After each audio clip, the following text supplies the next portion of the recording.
So before your final year at Miami, there's a lot of conversations revolved around Shedeur Sanders. Obviously, I'm assuming you guys have a great relationship. Some of the clips you've seen and stuff like that. What is it like for you to have like this rivalry with Shedeur? I don't have a rivalry with him. That's my boy. So at the end of the day, this whole process, we thought me and him were gonna be 1 and 2 the whole time. Whether he's 1, I'm 2. Whether I'm 1, he's 2. And so that's just always been, our mindset. It didn't go that way. I thought he was one of the better quarterbacks in the draft as well, even throughout college. A lot of stuff out there on him ain't really, the truth, just because they spin it different ways. Like they spin stuff about me different ways. But I mean, when he gets his chance, become a starter, I know he's gonna make the most of it. And I'm ready to get back to work with him, after the season, talk some more stuff to him. Cam Ward directly challenged the uneven standards applied to Shedeur Sanders, calling them inconsistent and unfair. By insisting that performance, not politics, guide evaluation, he shifted the discussion from one player to a league-wide problem. Sanders' treatment now serves as a test of how the NFL supports and evaluates emerging quarterbacks. I feel a special relationship, especially me. First getting to know him 5 years ago when I started working with him. But it did surprise me because he's a good quarterback. He doesn't get a lot of the credit that he deserves. Especially the plays that he made in Colorado. A lot of quarterbacks in the country are making those plays. So when he gets this opportunity, I'm pretty sure he'll have it soon today. He'll make sure he'll make plays on the field. Cam Ward's public challenge to the treatment of Shedeur Sanders brought the issue into clear view. For months, discussion around Sanders has centered on his profile, major compensation, a prominent Nike deal, and the expectation to stabilize a struggling franchise. Rather than a standard evaluation of a top prospect, he has faced sustained skepticism from analysts, fans, and league voices. Ward's comments underscored that the standards being applied to Sanders diverge from those used with other rookies. By stating it directly, he did more than support another quarterback. He identified a broader problem in how the league responds to young players with significant visibility. The takeaway is direct. Assessments should reflect on-field performance and development, not external narratives. A generational talent. I'm gonna prove him right. I'm gonna prove him right, don't worry. Oh my God. An article came out today. I'm generational. So I guess it's article versus article. I like that you think that, man. But we all know the truth. What? Trav gonna be first? You generational, I'm legendary. That's cool. We can be legendary. Legendary, get their ass. We'll start going in like 5 minutes. Shedeur Sanders entered the league with more than a playbook. He brought a public brand, a family legacy, and expectations unusual for a first-year quarterback. Before his first regular season throw, he was already positioned at the center of attention. Rather than assess him on that reality and his on-field ability, many voices reduced him to marketing, treating visibility as proof of hype instead of performance. Cam Ward pushed back on that framing. His point was simple: judge Sanders by the same criteria applied to other rookies. With Sanders' resume, production, leadership, and composure, most first-year quarterbacks would be discussed as long-term cornerstones. The evaluation should be consistent, focused on development and results, not perception. This is the process with Shedeur, who I know is a buddy of yours, and how do you think both of you guys will end up doing in the league? I think we'll both end up being one of the best quarterbacks in the league. I just think the work that me and him are willing to put in, the relationship we have to constantly compete each and every day, to better our craft, for ourselves. I just think it's gonna end up paying off for us in the long run. Do you guys kid each other about who's going first, and how much does that matter to you? Yeah, we play around, we joke around with it. Really don't mean nothing. The draft pick will never mean anything. At the end of the day, you got to show whether you can prove each and every Sunday. You can't just do it 1 year. Disrespect shows up in two patterns. First, Shedeur Sanders is repeatedly framed through his father, Deion Sanders, as if lineage erases his own work. Discussion drifts to pedigree instead of what the film shows. Second, his visibility is treated with suspicion. His audience reach, partnerships, and ability to lift ratings are labeled hype rather than recognized as value. Instead of acknowledging that he drives demand and expands the stage for his team, critics call it an unfair edge. The result is a skewed evaluation. Star power is held against him while on-field production gets pushed aside. The standard should be consistent. Assess the tape and the development, not the last name or the attention it brings. Well, Ward, we're microfacts. Cam Ward's remarks went beyond defending Shedeur Sanders. What it is that they're doing is they're treating Shedeur Sanders like a fifth-round pick. Right? We're not covering every fifth-round pick in the NFL hoping that he gets an opportunity to be the starter on day one. We felt like, oh my goodness, they got a diamond in the rough. Shedeur Sanders fell to the 5th round. They felt like they evaluated him there, and that's where they picked him. And they're playing the guy that they picked in the 3rd round over him because they evaluate him at a higher level than what they do Shedeur Sanders. And I get it. The Cleveland Browns are once again creating problems of their own. Their latest misstep centers on Shedeur Sanders. Ryan Clark and Dan Orlovsky have both noted that Cleveland is repeating the same mistakes. The team spent valuable draft capital and is now undermining that investment. This reflects a persistent issue in the organization's decision-making. It's not just a football decision, it's a pattern of self-inflicted setbacks. Habits and some of the traits that we saw show up in college were very prevalent this past weekend against the Rams. Holding onto the football, catching the snap and not reading the defense, kind of evaluating what the defensive line is doing, and then trying to see if you can go make a play, and that's the concern. Okay, it's 1st and 10. They want a play-action double move at the bottom of the screen. The route doesn't win, and then the protection breaks down a little bit. You're taught as a young quarterback, protection breaks down, find the closest check down. It's right there, it's 1st and 10.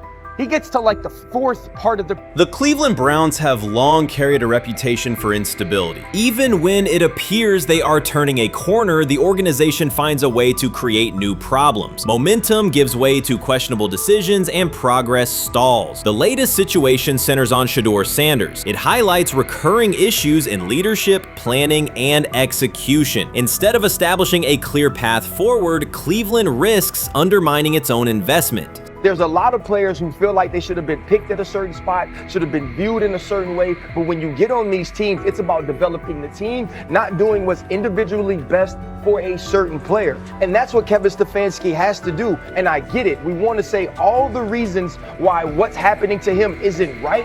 But maybe we aren't right on the way that not only the entire NFL viewed him, but now the Cleveland Browns view him as well. Shedeur Sanders was not brought in to be a placeholder or a scapegoat. He is expected to be the long-term solution, a high-upside quarterback with the tools, poise, and Sanders' pedigree to elevate the roster. The focus should be on developing him and positioning him to lead the team forward. They sabotaged it. They rigged it against him today, putting him in with 3rd and 4th stringers, 5th stringers. You got no shot at quarterback. They threw him in because they didn't want him to make any more splash and put any more heat on Stefanski. It's a desperate, dangerous situation in which he's got no shot, man. He's throwing to Sal freaking Canella. What? But he got sacked 5 times because he's hanging on the ball trying to make a play, and nobody can separate. Then it comes down to a couple of minutes are left, and Shedeur tries to go on the field, and Stefanski puts Tyler Huntley in place of him. Excruciating to watch. Shedeur Sanders brings accuracy at all levels, steady leadership, and the kind of composure that comes from handling pressure. Fans were energized, and the league was paying attention. For once, Cleveland had a credible source of hope at quarterback, then the familiar pattern returned. Instead of committing to a clear development plan, first-team reps, stable direction, and a defined timeline, the Browns introduced uncertainty and slowed his progress. Rather than building around him and giving Shedeur a direct path to lead, they split priorities and sent mixed signals. The result is momentum stalled at the very point it should be accelerating. I also can't blame anybody who says, I don't necessarily trust this coaching staff to develop a quarterback or to evaluate the quarterback position. They have made some really oddball decisions at this position over the last several years, and I don't blame anybody for questioning, do these guys actually know what they're doing? I don't think that's unfair at all. The thing that I would say is that they're desperate. They're very desperate. Like the entire organization is desperate. And if you really think they're going back to the coaches' offices and all getting around the table after session. This wasn't about scheme or play design. It was a pattern of mismanaging a young quarterback. From the start, the signs were clear. Shedeur Sanders arrived at camp without priority first-team reps or the confidence-building snaps a rookie need. Instead of a defined development plan, he was asked to compete from behind, treated like a depth option rather than a long-term starter. The message was, earn it later rather than build it now. When game action came, he was put on the field with limited preparation. Protection was inconsistent, and the play calling did little to ease his transition, more a stress test than a structured debut. The approach emphasized survival over progression, creating conditions where mistakes were likely and growth was harder to achieve. Analysts Ryan Clark and Dan Orlovsky highlighted the same points. The issues reflected organizational choices, not a shortfall in Sanders' ability. This was not a rookie collapsing under pressure. It was a franchise failing to provide the support, reps, and clarity required for a first-year quarterback to succeed. Shedeur moves slowly, kind of trying to see what's going on, and then that creates that sack fumble. So a lot of the stuff that we just saw in college is a big deal. This ball gets snapped at the 48-yard line. Defense has won the rep. Play is dead. Throw the ball away. It's first down. But instead we run and it's a 2.5, 3-yard loss. So instead of being 2nd and 10, we're 2nd and 13, we're dead. Again, here's the opportunity to throw the juke route. Hold, scramble. So some of those things that I was and others were concerned about on the college tape showed itself again. This is not the end of the world, though. This is part of his development. Cleveland managed to take a highly promising rookie and within weeks put him in a position where he looked unprepared. Ryan Clark called out the core issue. A first-year quarterback cannot succeed without protection, clear situations, and a controlled environment. Dan Orlovsky added that when a young quarterback isn't given structure, support, or coherent schemes, you're not evaluating ability, you're manufacturing failure. That's what happened to Shedeur Sanders. Browns fans weren't just disappointed with the results, they were alarmed by the process. This is a fan base familiar with quarterback missteps, yet even they recognize the pattern. A talented prospect subjected to poor planning and inconsistent guidance. After one preseason setback, the conversation shifted toward maybe Shedeur isn't ready instead of examining coaching, play design, and preparation. The reality is clear. The question isn't whether Sanders is ready, it's whether the Browns were prepared to develop and support him. Well, that would be a nice exit strategy because he would come up as doing Shedeur a favor. I mean, one's got to go, right? One's got to go, to clear this thing up. At some point, but I'm sorry, I know they don't care. If they were to trade Shedeur Sanders now after that preseason performance and he would go on to be good. The organization has cycled through quarterbacks for years, and the pattern is unchanged. Blame the player, protect the system, and repeat the same mistakes. Fans are split. Some argue Shedeur Sanders needs time and support, while others treat one rough outing as proof he isn't the answer. That division hides the real problem, the Browns' process. This isn't Shedeur failing, it's the team failing Shedeur. Across the league, successful teams create clear development paths. Kansas City brought Patrick Mahomes along behind a veteran and tailored the offense before handing him the job. Houston committed to CJ Stroud, built around his strengths, and let him grow with consistent direction. Smart teams invest, protect, and show belief. Cleveland did the opposite with Shedeur. Uneven reps, inconsistent protection, and unclear plans. Then question the outcome. That's not development, it's organizational mismanagement. These players have played a tremendous amount of football. Right. And I remember last year when Bo Nix came out of Oregon, we talked about all the easy throws Oregon creates. Right. The level of the skilled players that are around him. And then we watched Bo Nix acclimate to the NFL game extremely quickly. I see a lot of those same traits in Dylan Gabriel. He gets the football out of his hands. He takes the throw that's available to him. He plays on time. And part of whether or not you get an opportunity to get on the field is the people that you're competing against. And I don't mean this in any disrespectful way to Shedeur, because I'm not only a fan, it's somebody I want to see succeed. The Browns will likely present this as part of a deliberate development plan, tough standards, resilience building, and testing a rookie under pressure. In practice, it isn't development. It's a damaging approach that undercuts growth. The organization has not shown a consistent model for nurturing young talent, and Ryan Clark and Dan Orlovsky highlighted that publicly. After Shedeur Sanders stumbled in a preseason game, the reaction was immediate. Headlines, polarized fan takes, and sweeping conclusions about his readiness. The front office offered little acknowledgement of the conditions he was placed in. Clark's point was direct. You do not evaluate a rookie by how he looks in a setup designed for failure. You evaluate him when he's properly supported. Orlovsky explained how poor coaching choices, protection, sequencing, and role clarity can quickly erode confidence and stall development.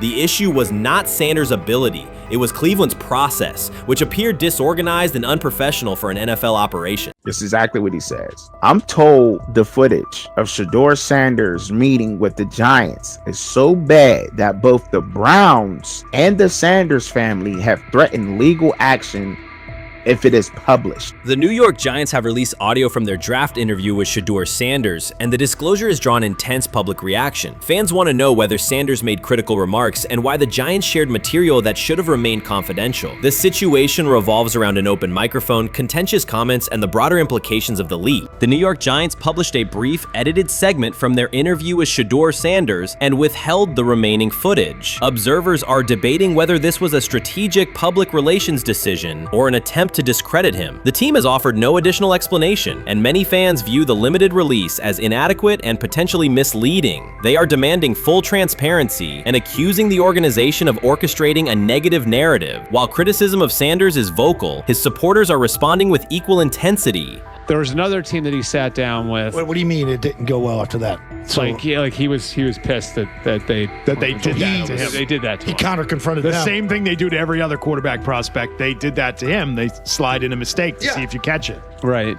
And so because you're the quarterback. But he didn't take it as a correction. He took it as like he got it's pissed just off. yeah, and it's like so here's another one. So another one was, he throws a bad interception, and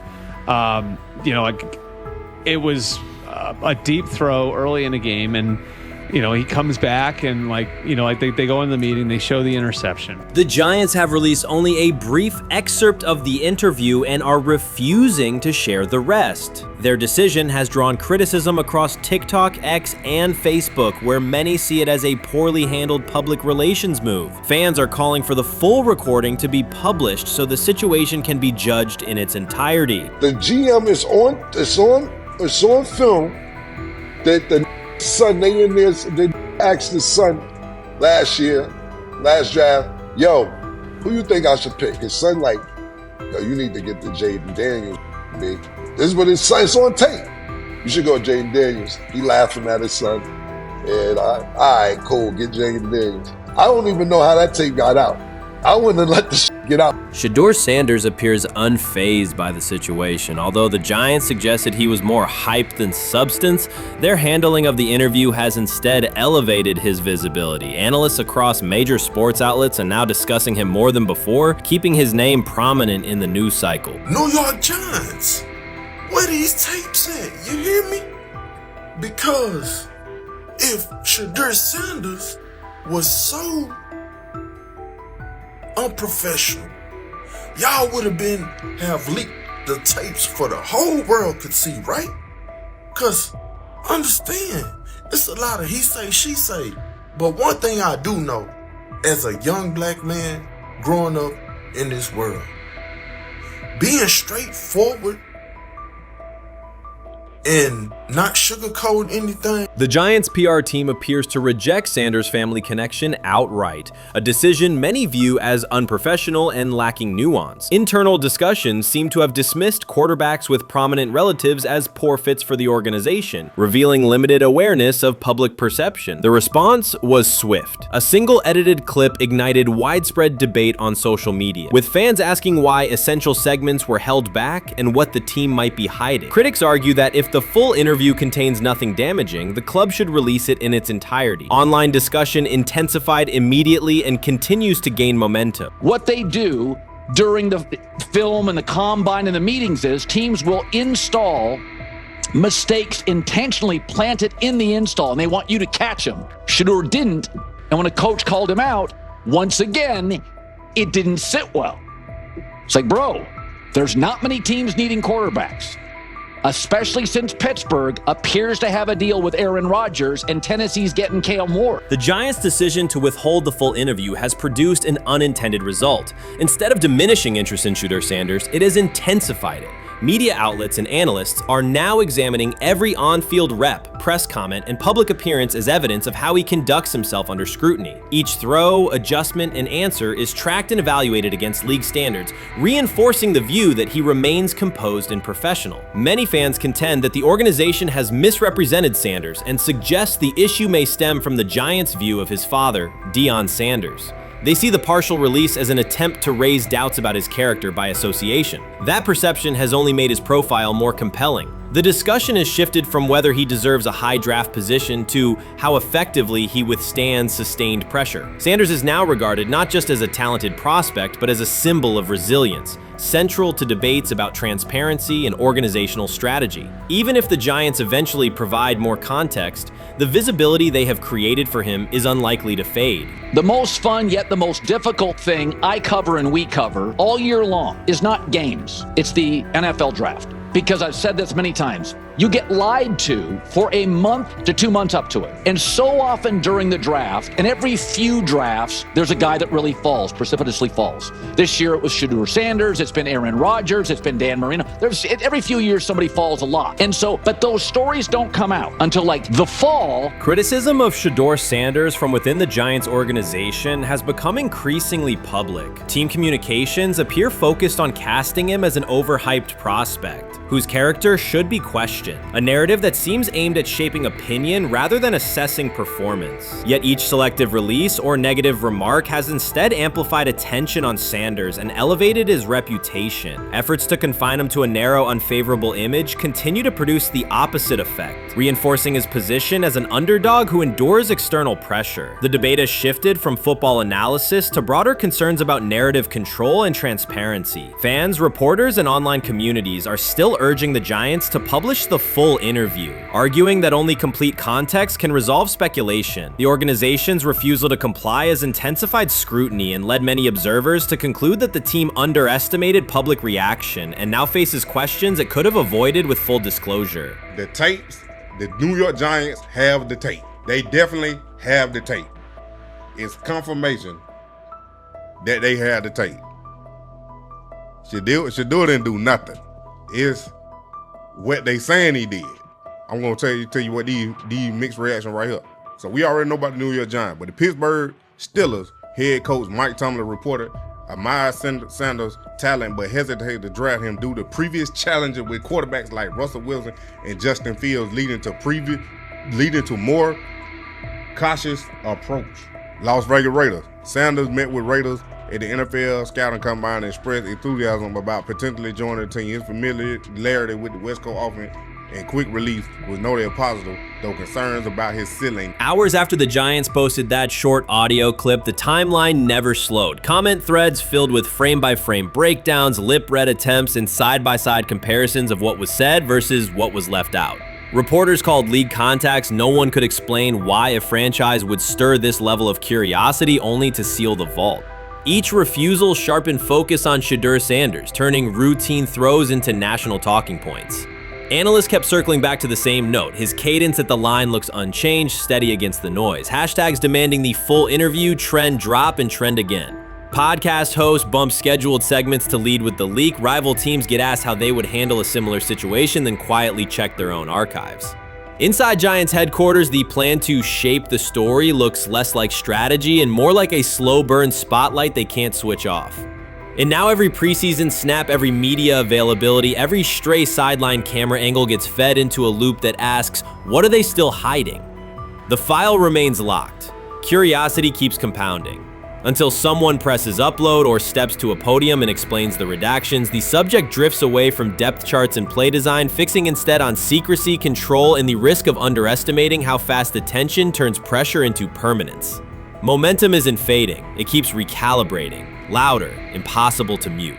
They say training camp decides depth charts, but Shedeur Sanders began fighting for his job long before he will step inside the Browns facility. While most first-year players squeezed in one last vacation, he slipped onto a private field in Texas, strapped on Cleveland's helmet and shoulder pads, pulled a fresh number 2 jersey over his chest, and started rifling timing routes as if it were the opening drive of week 1. No cameras, no hype track, no product placement, just sweat, cadence, and ball placement. A rookie does not rehearse in full game gear unless he already envisions himself commanding the huddle. Plenty of observers shrug that clip off. They insist the 5th rounder, quote, isn't ready, cling to depth chart conventions, or whisper that the name across his shoulders did most of the talking on draft day. Maybe it is the Deion connection, maybe it is a preference for prospects who blend quietly into the background, or maybe the league's gatekeepers fear the possibility that the kid is better than the quarterbacks they have spent months promoting. Whatever the motive, the countdown has started, and video rarely lies. Shedeur Sanders is not preparing to arrive. He is preparing to lead. Footage of a 22-year-old quarterback running live reps in July should dominate highlight loops, but it barely registers on national outlets. Why? It ruins the tidy narrative. The easy storyline paints Shedeur as a pampered legacy prospect banking on his father's fame. Yet the tape shows something different. A rookie drenched in afternoon heat, drilling footwork, calling protections, and imagining cover 2 rotation before the first official meeting ever takes place. Elite mental prep looks boring on social feeds. It looks devastating when the season starts. Walk into Cleveland's quarterback room and you step into politics, not simply competition. Joe Flacco, a Super Bowl MVP in decline, carries institutional trust. Kenny Pickett, rescued from Pittsburgh's reset, carries hometown intrigue. Dylan Gabriel, the third-round system fit, carries draft capital the staff must justify. And then there's Shedeur, the lightning rod whose presence alone spotlights every bias in the evaluation process. Coaches frame it neatly. Rookies must wait their turn. The truth is less polite. Practice snaps are currency. Perception is elastic, and early allocations already favor Pickett and Flacco. It is the oldest playbook in the league. Lock vets into the headline roles before pads even crack. Then let repetition shape reality. Sanders refuses to cooperate. He is not a fourth-string camp arm. He has engineered game-winning drives under national scrutiny, operated against live blitz looks most prospects never face, and more than any quarterback in the room, documented his own offseason obsession. No social media rollout, no brand consultant, just pads, cleats, and an unlit practice field. If his last name were Smith, pundits would label him the sleeper of camp. Instead, politics trails every throw. Training camp rotations expose organizational intent. Beat writer Fred Greetham already reports that Pickett and Flacco will open with first-team reps when veterans report July 23rd. Gabriel grabs the developmental snaps, leaving Sanders the leftovers. That isn't performance-based, it's narrative-safe. Gabriel doesn't threaten hierarchy, Sanders bends gravity. Watch the details. Does Shedeur steal 11-on-11 snaps with the twos? Does he run red zone installs or 2-minute drills? If he does, coaches are admitting he is forcing his way in. If he doesn't, they are postponing the inevitable. Either way, the private field reps have sharpened his timing and condensed his release. He is not hoping for an opportunity, he is prepared to seize one the instant it appears. Cleveland's joint practices amplify that tension. First come live periods against the Panthers, then sessions with the champion Eagles. Those reps belong to the starters, so Flacco and Pickett will absorb most of Carolina's disguised pressure and Philadelphia's exotic fronts. Sanders' proving ground will be the preseason opener on August 8th. Under the stadium lights, he will get entire series, real reads, pockets collapsing for real. If his command mirrors the footage from Texas, coaches will have to answer why he never saw earlier work. Reps are scarce. 10 padded practices separate veteran arrival from game 1. Even an even split, something that never happens, would hardly suffice. Instead, the staff will funnel snaps toward the comfortable choices. That strategy can bury a rookie, but it can also spark an eruption when limited opportunities turn into highlight drives. One flawless touchdown march in the second half of a preseason game, and the dog pound will chant his name. Then the staff's narrative control evaporates. Criticism of Sanders has never matched the scrutiny applied to his peers. Analysts nitpick a ball pat, a foot angle, a pump fake, Pickett's inconsistency, Flacco's diminishing velocity, Gabriel's college system crutches. Discuss politely, if at all. With Shedeur, the critiques arrive as coded doubts. Does he rely on the family brand? Is he coachable? Can he stay humble? That double standard is as old as the league's resistance to outspoken black quarterbacks. Add Deion's unapologetic persona, and each Sanders rep becomes a referendum on establishment comfort levels. Shedeur answers not with rebuttals, but with work. Work captured in silent footage more deafening than any debate show monologue. Quarterback drama masks broader roster cracks. The Browns receiver group is crowded yet unproven. The safety room failed to create turnovers a year ago. Interior defensive linemen are still rehabbing, and the offensive line must retool on the fly. Which quarterback can navigate that turbulence? Flacco's pocket mobility is limited. Pickett's confidence remains fragile. Gabriel is months away from processing NFL disguises. Sanders, forged by perpetual doubt, offers poise under chaos and meticulous preparation, a combination this franchise has lacked since, well, almost forever. Forget politics, depth chart etiquette, and recycled sound bites about developmental timelines. The only metric that counts now is who did the work. Sanders pounding through full gear scripts in late June is not vanity, it's vision. While the league sleeps, he refines his drop steps. While media speculate, he rehearses third down checks. He has already decided what he is. The organization must decide if it can recognize it in time. The preseason will provide the answer. Live bullets, real blitzes, stadium noise. When those throws leave his hand under pressure, no one will discuss ball pats or surnames. They will ask how a quarterback this prepared slipped to round 5. And if the performance matches the preparation, excuses about lack of reps will dissolve. It will be production against perception, and Shedeur Sanders has been producing where no one could see.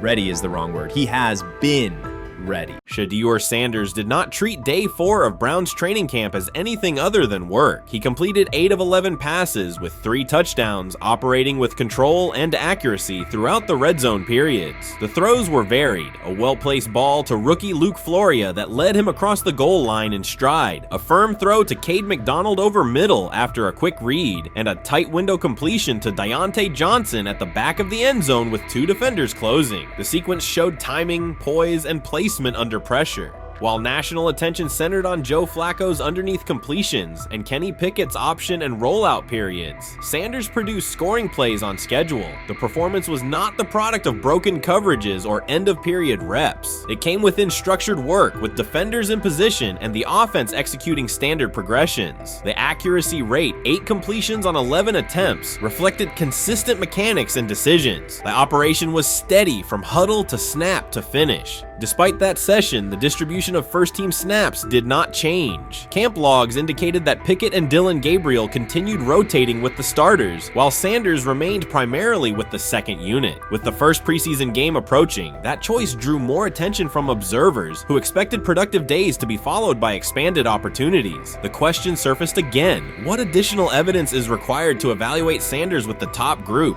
The 3 touchdowns illustrated different aspects of his profile. On the throw to Floria, Sanders used a measured trajectory to lead the receiver away from contact and into the end zone. On the ball to Johnson, he identified leverage, held the safety with his shoulders, and delivered to a precise spot at the back line. On the throw to McDonald, he eliminated the first read, reset, and drove the ball into the window before the hook defender could squeeze it. Each score reflected a particular tool: anticipation, manipulation, and velocity within standard timing. Comparisons to the other quarterbacks were straightforward. Pickett produced 2 touchdowns but placed 1 late ball that exposed a receiver to contact near the goal line. Gabriel accounted for 1 score, with additional gains coming on checkdowns and designed movement. Flacco advanced the ball in short increments without finishing drives during the same period. Sanders converted opportunities into points repeatedly and without turnovers. The rotation, however, remained unchanged. Head coach Kevin Stefanski and the staff continued to allocate first-team work to the same group, describing the process as an open evaluation. In practice, that has meant extended starter reps for Pickett and Gabriel, veteran scripts for Flacco, and second unit periods for Sanders. The disconnect between output and opportunity was notable, particularly given the stated goal of reaching an early decision at quarterback. When asked about the timeline recently, Stefanski said the preference was to decide sooner rather than later, an acknowledgement that the window for assessment is limited as preseason approaches. Speculation about motives is common in such situations. The discussion has included references to front office perspectives and ownership influence. Owner Jimmy Haslam is widely viewed as supportive of drafting Sanders. General manager Andrew Berry is known for prioritizing fit, traits, and process within the roster building model. Stefanski reports to Berry, and the practice plan reflects coaching evaluation within organizational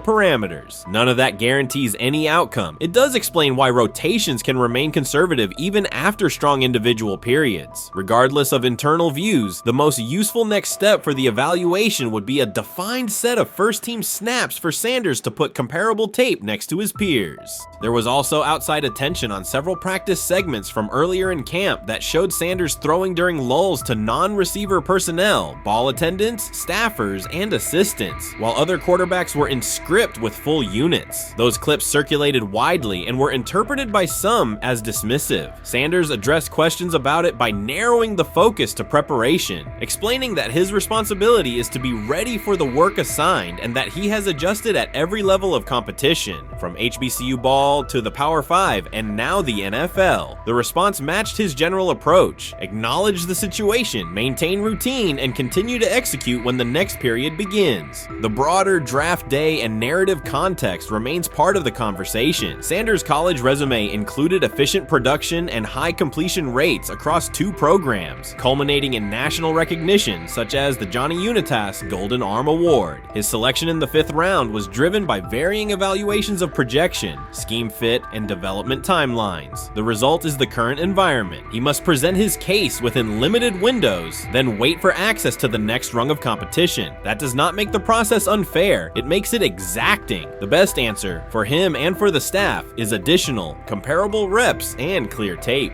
Fan reaction after day 4 was direct. Social accounts and comment threads filled with assessments that centered on performance rather than reputation. Sanders produced 3 touchdowns, avoided negative plays, and showed command in the red zone. Supporters pointed to that tape and asked for opportunities with the starters to verify whether the same rhythm carries over with the top receivers and linemen. The message was not about headlines. It was about the logic of evaluation in a compressed calendar. From an operational standpoint, Sanders' day reflected consistent fundamentals. His base was disciplined, his eyes matched his feet, and his timing aligned with route depths. On the Johnson score, he used a subtle shoulder turn to hold the safety before resetting and throwing to the back line. On the McDonald throw, the ball was out on the second hitch, arriving before the defenders could converge. On the Floria play, the arc and placement minimized the hit risk and maximized the run-through. Those are portable traits. They translate across units if the timing with receivers is established through reps. The staff's balancing act is real. They must prepare the presumed Week 1 starter with sufficient continuity while also giving developmental players enough exposure to judge ceiling and floor. That tension is present in every camp. The cleanest path through it is to carve out defined first-team sequences for each competitor and evaluate the tape against comparable defenses and situations. High red zone, low red zone, third and medium, and 2-minute. Sanders' performance on day 4 strengthened the case for such an allocation. Context matters off the field as well. Earlier in the offseason, 2 speeding citations, 91 miles per hour in Brunswick and 101 miles per hour in Strongsville, prompted public comment from Barry, who emphasized standards and safety. Sanders accepted responsibility, stated that he learned from the incidents and moved on. In camp, he has kept the focus on football tasks, install retention, cadence management, protection IDs, and post-practice review. He has also continued to build rapport across position groups, including veteran receivers and defensive backs, so that timing and expectations are clear when reps arrive.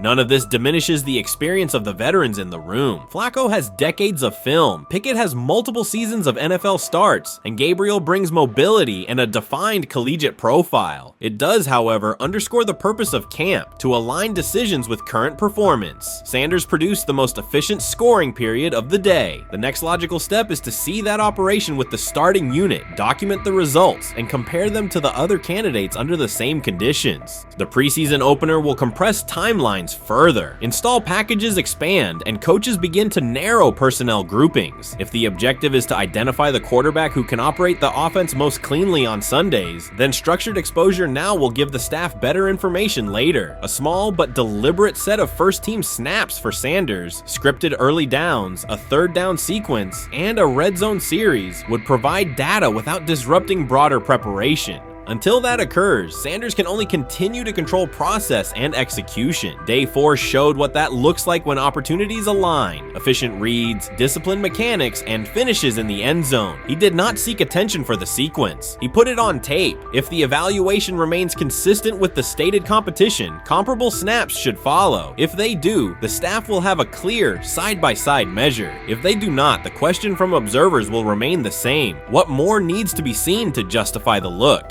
For now, the record from day 4 is clear. 8 completions on 11 attempts, 3 touchdowns, no turnovers, red zone precision, consistent control at the line and in the pocket. Those are tangible outputs. They merit a defined opportunity with the starters as the team moves toward preseason and the decision that follows. Whether or not that opportunity arrives immediately, Sanders has shown the preparation and execution necessary to be evaluated on equal footing. The next step is a matter of allocation, not speculation. I view things as I got time. I got time to be able to grow and mature, and be able to understand the ins and outs of the defenses and be able to get the good insight from the vets in the room. So I look at it as, a plus. And whenever, it's time for me to play. Shedeur Sanders rolled into Browns camp and instantly made the whole practice feel like a recess pickup game. NFL vets suddenly looked like they'd forgotten the playbook and were just trying to keep up. With that being said, I see some balls coming out of Shedeur Sanders at that camp, and I'm like,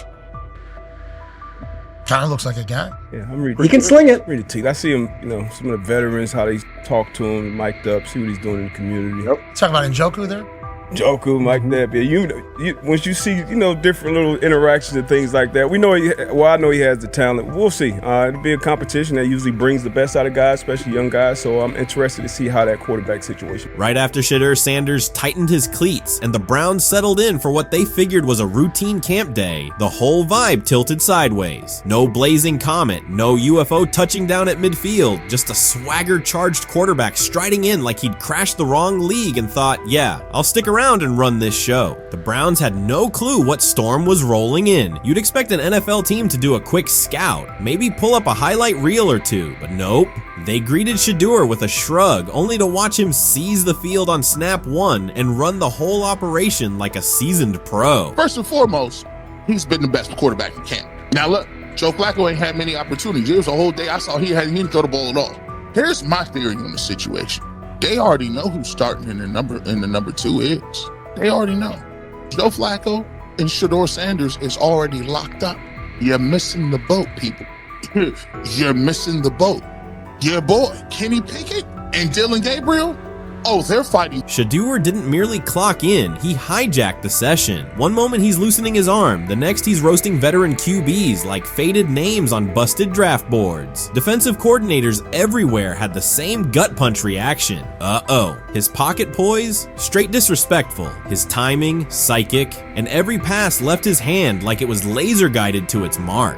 While Shedeur Sanders was slicing up routes, the Browns' secondary looked less like an NFL backfield and more like a gaggle of dads sprinting through a Saturday fun run. Big on enthusiasm, short on closing speed. Coaches fought the urge to slam the emergency horn. Players traded wide-eyed, "Are we serious?" stares, and someone even double-checked that a hidden camera crew wasn't about to pop out of the tunnel. But nope, this was pure Shedeur, half cold-blooded surgeon, half highlight factory. He wasn't dropping a casual "I'm here," he was crafting a masterclass. From the first rep, the tempo changed. Shedeur Sanders accepted the snap with steady footwork, diagnosed the Browns' single high shell, and delivered a tight window seam route that forced the free safety to recover late. Throughout the period, he manipulated leverage with quick shoulder fakes, moved through full field progressions, and released on time from a balanced base, consistently putting the ball on his receiver's upfield shoulder. Cleveland's coverage struggled on multiple fronts. Safeties hesitated between deep half responsibilities and underneath support, creating voids at 15 to 20 yards. Cornerbacks and off-man were caught in trail position when Sanders used rhythm throws on 3-step drops, while those who tried press technique had their inside hand neutralized by his receivers' outside releases. Linebackers widened to match shallow crossers, leaving the middle hook unguarded for pivot routes and option digs. One corner attempted a line of scrimmage jam. Sanders immediately adjusted the route to a back shoulder fade, releasing the ball before the break and rendering the press ineffective. Over the session, he showcased pocket discipline, reclimbing to maintain throwing lanes rather than drifting, and finished with a series of anticipatory throws against cover 2 cloud, fitting vertical outs between the flat and deep half defenders. Sanders' combination of rapid post-snap processing, precise ball placement, and pocket efficiency exposed coverage mismatches at every level and highlighted communication gaps in the Browns secondary. By mid-session, the Browns defensive staff clearly recognized their calls were outmatched. Every adjustment, a roll to cover 6, a simulated pressure, a late rotate to 2 high, was neutralized once Shedeur Sanders confirmed the post-snap picture. Routes that had taken weeks to script were beaten by timing and location. Comeback set at 12 yards broke open before the corner's transition. Slot seam-outs dotted the void between the flat and deep half defender, and boundary receivers beat press with quick hand techniques, receiving the ball before the trail man could recover. Sanders' command was methodical. He used cadence to freeze plug blitzes, re-ID'd the mic when linebackers sugared the A-gaps, and maintained a firm base so he could reset and fire without resetting his feet. His receivers benefited from that rhythm. Top of the stem, eyes back, ball delivered on their upfield shoulder, allowing immediate transition to YAC. The Browns front tried a late stunt to compress the pocket. Sanders climbed 2 steps, re-spotted the shallow crosser, and delivered in stride, turning a potential sack into a 20-yard gain. What stood out most was how little ramp-up Sanders needed. From his first series, he processed full-field concepts at tempo, cycling through progression reads without hitching. The poise under interior pressure, consistency in ball placement, and ability to manipulate zone defenders left the Browns' coordinated disguise packages ineffective and forced them into static coverage by the end of the period.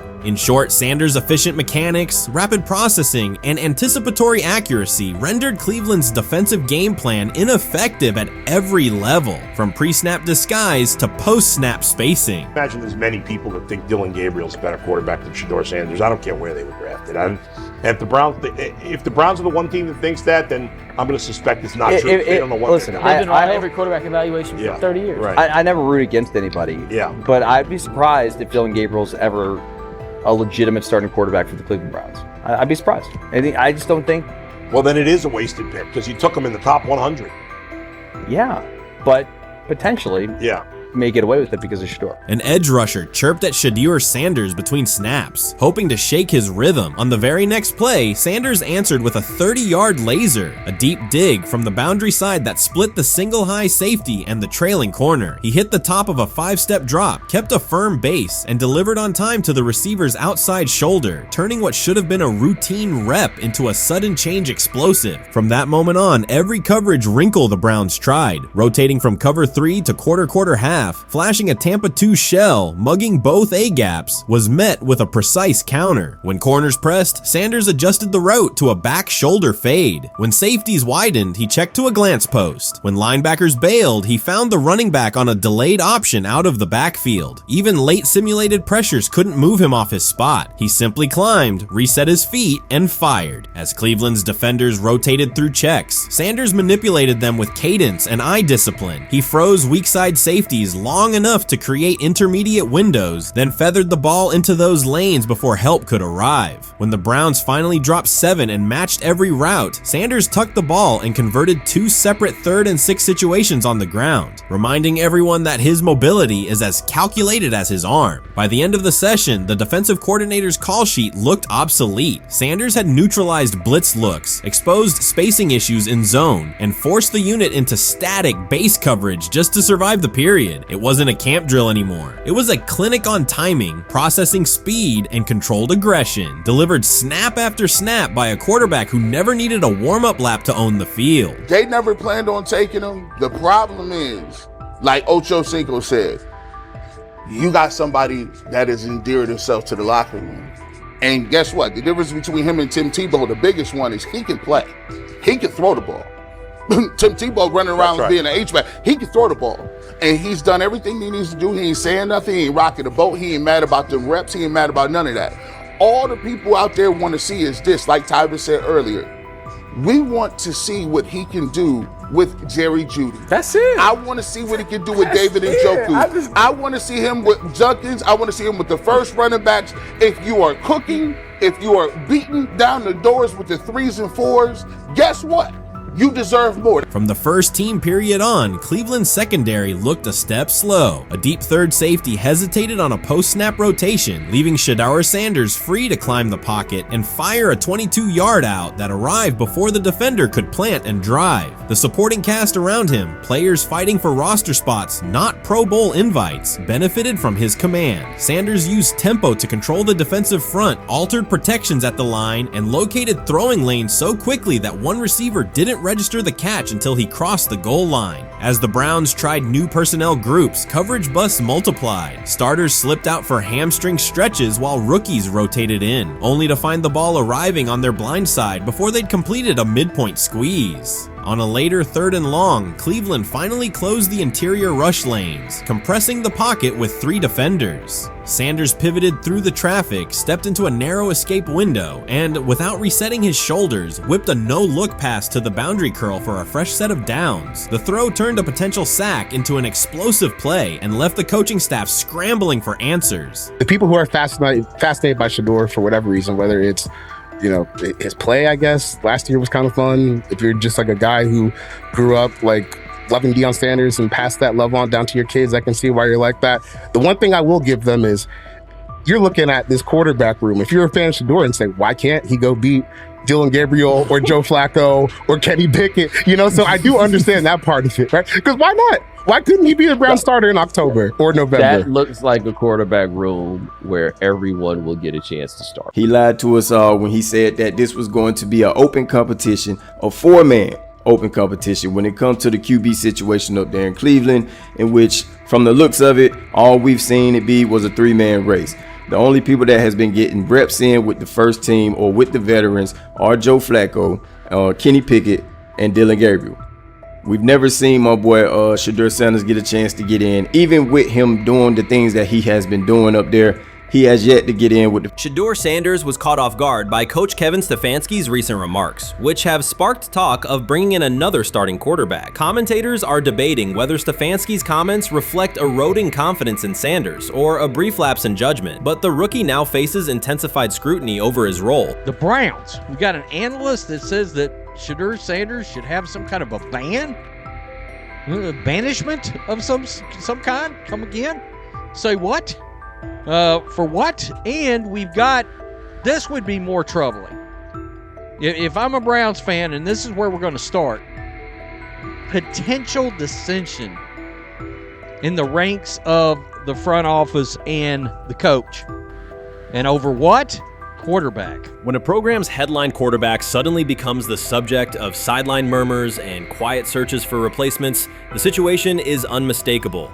It's a breach of trust. Shedeur Sanders, the passer who put Colorado back in national conversations with his production and profile, has just received a clear message that his job security is in question. Coach Kevin, the assistant previously considered to be in Sanders' corner, made remarks that ignited speculation about changing quarterbacks. Fans, analysts, and even Deion Sanders are now reassessing the team's unity and its true plan for the position. The comment was no accident. It was a deliberate signal that the staff may soon elevate a backup. For perspective, Shedeur Sanders did not step into ideal conditions last season. He was sacked so often that Colorado could have dedicated a locker to every opposing edge rusher who reached him. Could I possibly go to bat for Kevin Stefanski as a great head coach? No, I couldn't. Could you go at bat against him, saying he's a horrible head coach? No, I can't. I think that's why we fall in the middle. I think that's why in a lot of these discussions, and that's why a lot of the rankings, you see him right now in that 15 to 20 range, somewhere in that middle pack of NFL head coaches. I've said earlier, Kevin Stefanski has already been given more head coaches than any coach I've ever seen in Cleveland. Starting with the decision to move on from Baker and him clearly still having another level to get to in Tampa. Last season, Shedeur Sanders often had to operate behind an offensive line that provided minimal protection, yet he still delivered precise throws and critical drives. At times, he seemed to be carrying a struggling roster almost on his own. Despite the constant pressure, he never complained, never threatened to transfer, and never acted entitled. He remained with Colorado because he trusted the program, trusted his father, and believed in the team's larger mission. That loyalty is why Coach Kevin Stefanski's recent statement that the quarterback competition is wide open struck so sharply. The remark implies that Sanders' starting role is insecure, as though the player who absorbed countless hits while holding the offense together is simply another name competing with walk-ons and first-year athletes who are still learning the cadence. This goes beyond ordinary coach language about fostering competition. It introduces genuine uncertainty about the staff's confidence in Sanders and invites speculation that Colorado is actively assessing outside options through the transfer portal. By characterizing the position as vacant, Stefanski has planted seeds of doubt that could quickly evolve into rumors and undermine the stability of the locker room. I'm sorry, but when it comes to quarterback, I'm going to defer to my head coach, generally speaking, especially one with Stefanski's track record and how he's viewed across the league. So this is interesting because it tells you Kevin Stefanski's not a Shedeur Sanders guy. And it also tells us who made these picks. Exactly. The Cleveland Browns made a rather awkward decision in the NFL draft, opting to take quarterback Dylan Gabriel in the 3rd round, well before he was expected to fly off the board. Then 2 rounds later, the Browns took fellow quarterback Shedeur Sanders. So what exactly is going on? Discussion has begun about whether Colorado is actively evaluating another quarterback and preparing for life after Shedeur Sanders. Analysts are debating whether Coach Kevin's move is calculated strategy or a misstep that jeopardizes team stability. Sanders remains a top NFL prospect, Deion Sanders' son, and the program's public face. His highlights dominate social media and his jerseys outsell the team's victories. Yet he is once again being asked to reaffirm his position. The issue is more than routine roster management. It intersects with the family dynamics that shape the program. By portraying the quarterback job as open, Coach Kevin signals to both Shedeur and Dion that the staff is willing to move on despite Sanders' stature. For Shedeur, sitting through film sessions while hearing talk of potential replacements adds an unwelcome layer of uncertainty to an otherwise proven resume. The decision may reflect a desire for a quarterback with a different profile, perhaps someone more mobile and system-oriented, rather than a dismissal of Sanders' accomplishments. Many observers declared Deion Sanders was finished. They argued that his public style attracted unnecessary attention, that his health had deteriorated too far, and that his coaching career was approaching an abrupt conclusion. They misread his resolve. When speculation intensified, Sanders did not schedule a press conference or issue a formal statement. Instead, he released a short video recorded at his Texas home, walking alongside recording artist Lil Wayne. The footage established two facts. Although Sanders still walks with a limp, he remains active, and he intends to return to the sideline. Reports from USA Today and ESPN confirm that Sanders had temporarily left Colorado to recover from a significant, undisclosed medical condition. He lost 14 pounds and missed several summer practices, leading to widespread debate about his future. Unofficial sources suggested complications related to previous blood clot issues, but no official diagnosis was provided. Throughout Sanders' absence, numerous media outlets framed his situation in crisis language, frequently questioning whether he would coach again. By comparison, when coaches such as Lincoln Riley paused their duties for health or family reasons, coverage emphasized understanding and patience, an imbalance that reflects a common difference in how high-profile black coaches are treated. Sanders' silence was not a retreat, it was a period of recovery. During rehabilitation, he relied on family, faith, and trusted colleagues, yet stayed connected to his program through brief online updates. The video with Lil Wayne demonstrated that he retained strong support from influential friends, countering narratives that portrayed him as isolated or on the verge of retirement. The visual evidence showed that his setback is temporary, and that he remains determined to lead Colorado into the forthcoming season. Since accepting the Colorado position, Sanders has dramatically elevated the program's national standing. He first drew national attention to Jackson State and the broader HBCU football landscape, then moved to Boulder and transformed a one-win team into a central storyline in college athletics. His approach, combining hip-hop culture, direct communication, and open expressions of faith, has challenged conventional expectations for head coach behavior. Each step forward has been met with heightened scrutiny. His time at Jackson State was labeled a publicity stunt, his departure for Colorado was framed as abandoning HBCU culture, and his social media presence has been cast as distraction from traditional coaching responsibility. Critics often magnify Sanders' missteps and question his motives, while comparable actions by other coaches receive neutral or sympathetic coverage. Showings of enthusiasm from Brett Favre and disciplinary intensity from Nick Saban are celebrated as competitive passion, yet Sanders' displays of confidence are frequently labeled arrogance. The discrepancy illustrates deeper biases rather than differences in performance. Sanders' success challenges entrenched expectations of how a college football leader should look, speak, and act, especially a black coach who refuses to downplay his identity. During his convalescence, Sanders maintained close communication with his staff and athletes, reinforcing the standards he had established: discipline, accountability, and belief. The program's daily messaging continued to emphasize preparation and resilience, signaling that Sanders' influence persists even when he is away from campus. Athletes echoed his mantras during workouts, confirming that his leadership extends beyond physical presence. Sanders acknowledges the seriousness of his medical challenge, but has refused to let it define him. He has publicly discussed leaning on scripture and prayer, explaining that his purpose as a mentor, father, and coach extends beyond personal adversity. In that context, the video of him walking in the Texas sun was less a strategic media effort than a straightforward demonstration of continued commitment to his team and mission. Colorado still requires Sanders' vision. Prior to his arrival, attendance was low, national media attention was minimal, and recruiting momentum had stalled. Sanders' leadership brought renewed energy, authentic identity, and higher standards of accountability. Players who previously lacked representation in college football leadership found a coach who shares, affirms, and elevates their cultural background. Sanders supplements conventional coaching priorities, scheme, fundamentals, and execution with empowerment initiatives that cultivate self-confidence and authenticity. As preseason camp approaches, Sanders intends to resume full involvement, even if medical recovery remains ongoing. His presence is expected to restore on-site leadership, stabilize the locker room, and direct media coverage toward on-field progress. For Sanders, the objective extends beyond compiling wins and includes completing a cultural transformation that expands how success and leadership are defined in modern college football. Those who predict his decline overlook the underlying traits, faith, perseverance, and purpose that have supported Sanders throughout his career. Doubts, rumors, and disproportionate scrutiny have followed him from playing days into coaching, and he has consistently responded with results. His current health setback is another obstacle, not a conclusion. The broader initiative he leads, centered on authenticity, opportunity, and high standards, continues. When Sanders returns to the sideline, it will mark the next stage of a movement he has guided from Jackson State to Boulder. The recent period of quiet has been strategic rather than passive. Instead of defending himself in daily briefings, Sanders focused on rehabilitation, remote program oversight, and family support. Each brief social media message reinforced a consistent theme: faith and preparation.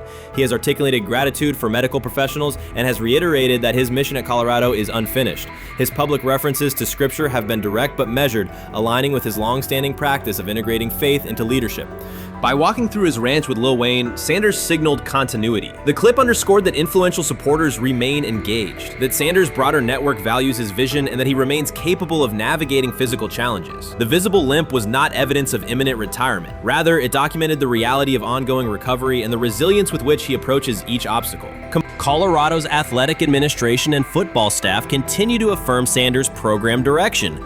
Recruitment communications cite his established record in fostering cultural relevance and national exposure. Prospective athletes respond to a coach who presents a transparent path to development, both on and off the field. Current players refer to Sanders' coaching points with clarity, citing specific drills and expectations that remain unchanged during his absence. These indicators demonstrate that the core structures Sanders implemented are functioning and that his return will be an amplification, not a restart.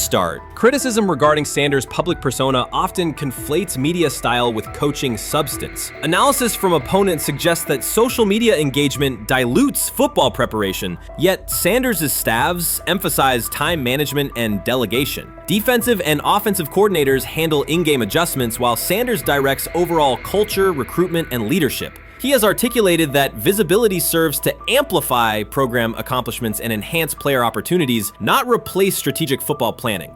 Some commentary has attempted to reframe Sanders' health issue as evidence that his coaching model is unsustainable. The argument ignores the documented health challenges faced by numerous coaches across levels of competition. For example, college coaches recovering from heart procedures or joint replacements have returned to successful seasons after appropriate medical clearance. Sanders' case follows a comparable trajectory. Medical complications require temporary separation, structured rehabilitation is prioritized, and a managed return is planned. Institutional medical protocols at Colorado dictate clearance requirements. Sanders will meet those before resuming full sideline duties. Colorado's players have expressed public confidence in Sanders' eventual return, citing regular virtual check-ins and continued accountability. Several athletes noted that positional meetings included recorded messages from Sanders reinforcing tactical goals and personal discipline. These details confirm that Sanders has remained actively engaged, albeit remotely, and that team culture remains aligned with his principles. Looking ahead, Colorado's schedule will attract national attention, both for on-field competitiveness and the storyline of Sanders' comeback. Analysts will evaluate how quickly he reestablishes day-to-day rhythm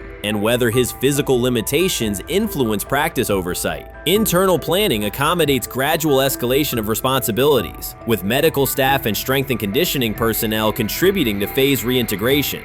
The broader significance of Sanders' return extends beyond Colorado. His visibility continues to challenge prevailing narratives about leadership styles and pathways in college athletics. By prioritizing authenticity, open articulation of faith, and cultural expression, Sanders offers a contrasting template to more conventional models. His eventual recovery and sideline presence will reinforce the argument that diverse leadership profiles can succeed in elite collegiate competition. In summary, rumors of Deion Sanders' coaching demise were premature. Verified reports confirm a substantial but temporary medical setback. He used the time away to focus on health, sustain program engagement, and rely on a support system anchored in family, friends, and faith. His recent public appearance demonstrated active recovery and reaffirmed his intention to resume leadership in Boulder. The forthcoming season will test Colorado on the field, but it will also underscore the durability of Sanders' vision, one that combines competitive ambition with cultural resonance. Observers who continue to question his longevity, over overlook the resilience and purpose that have defined his career. Sanders' return is imminent, and the movement he leads remains intact. The 2025 NFL Draft was expected to be Shedeur Sanders' moment. Many projected him as a top 10 talent and a headline quarterback in one of the most discussed college football storylines in years. Instead of walking across the stage on the first night, he waited through 3 days without a call. There was no celebration, only silence. When the phone finally rang at pick no 144 in the 5th round, it was the Cleveland Browns. With that selection, the financial outlook changed dramatically. The Sanders family believes this was not a typical draft slide, but the result of coordinated action. They are pursuing a $100 million lawsuit alleging collusion across parts of the league.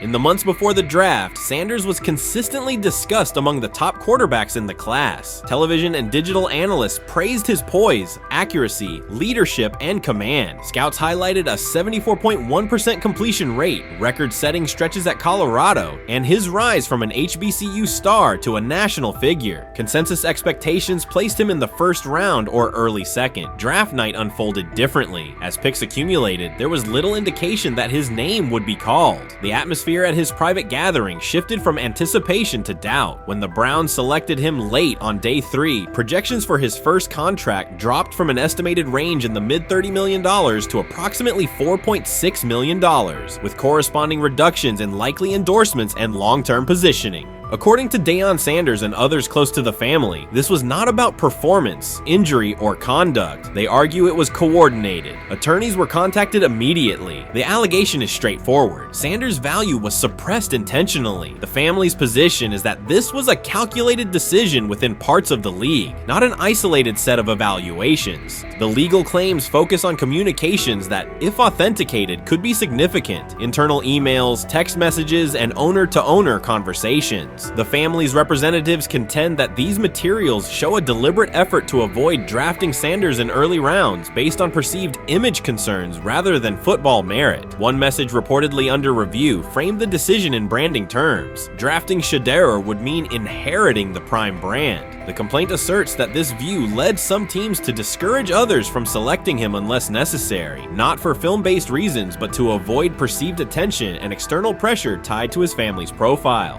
A related thread involves speculation about team fit and willingness to play for certain franchises. Past public comments by Deion Sanders were interpreted by some as signals of an Eli Manning scenario. The family's view is that these were strategic statements, not ultimatums. They argue that rather than engage in discussion, teams chose a passive approach, no direct rebuttal, reduced contact, and a collective reluctance to invest a premium pick. If phone records and written communications corroborate coordination, these items could become central exhibits. Media tone shifted as the draft neared. Coverage that had emphasized production and leadership began highlighting intangibles, interviews, and perceived coachability. Anonymous sourcing appeared in multiple outlets, with claims that Sanders skipped combine drills out of arrogance, bristled at film critique, or told one club, "Maybe I'm not the guy for you," after a tense session. A widely cited line, "Nobody wants a celebrity backup quarterback," was voiced by Colin Cowherd and circulated as shorthand for risk. The Sanders legal position is that these narratives did not arise organically, but reflected a coordinated leak pattern that undermined his market value. The family's contention is that this was primarily about control and compliance rather than football ability. They point out that Sanders did not fail a drug test, was not suspended, and did not produce poor athletic testing. His college resume included elite stretches and significant program elevation at 2 stops. The legal claim asserts that the league's power structure resisted a high-profile player aligned with a high-profile parent coach and an independent media presence. The allegation is that teams sought to avoid the perceived complexity that would come with selecting him early. The financial impact is a core component of the damages claim. Had Sanders been selected late first or early second round, projected 4-year compensation would likely have fallen between $30 to $35 million,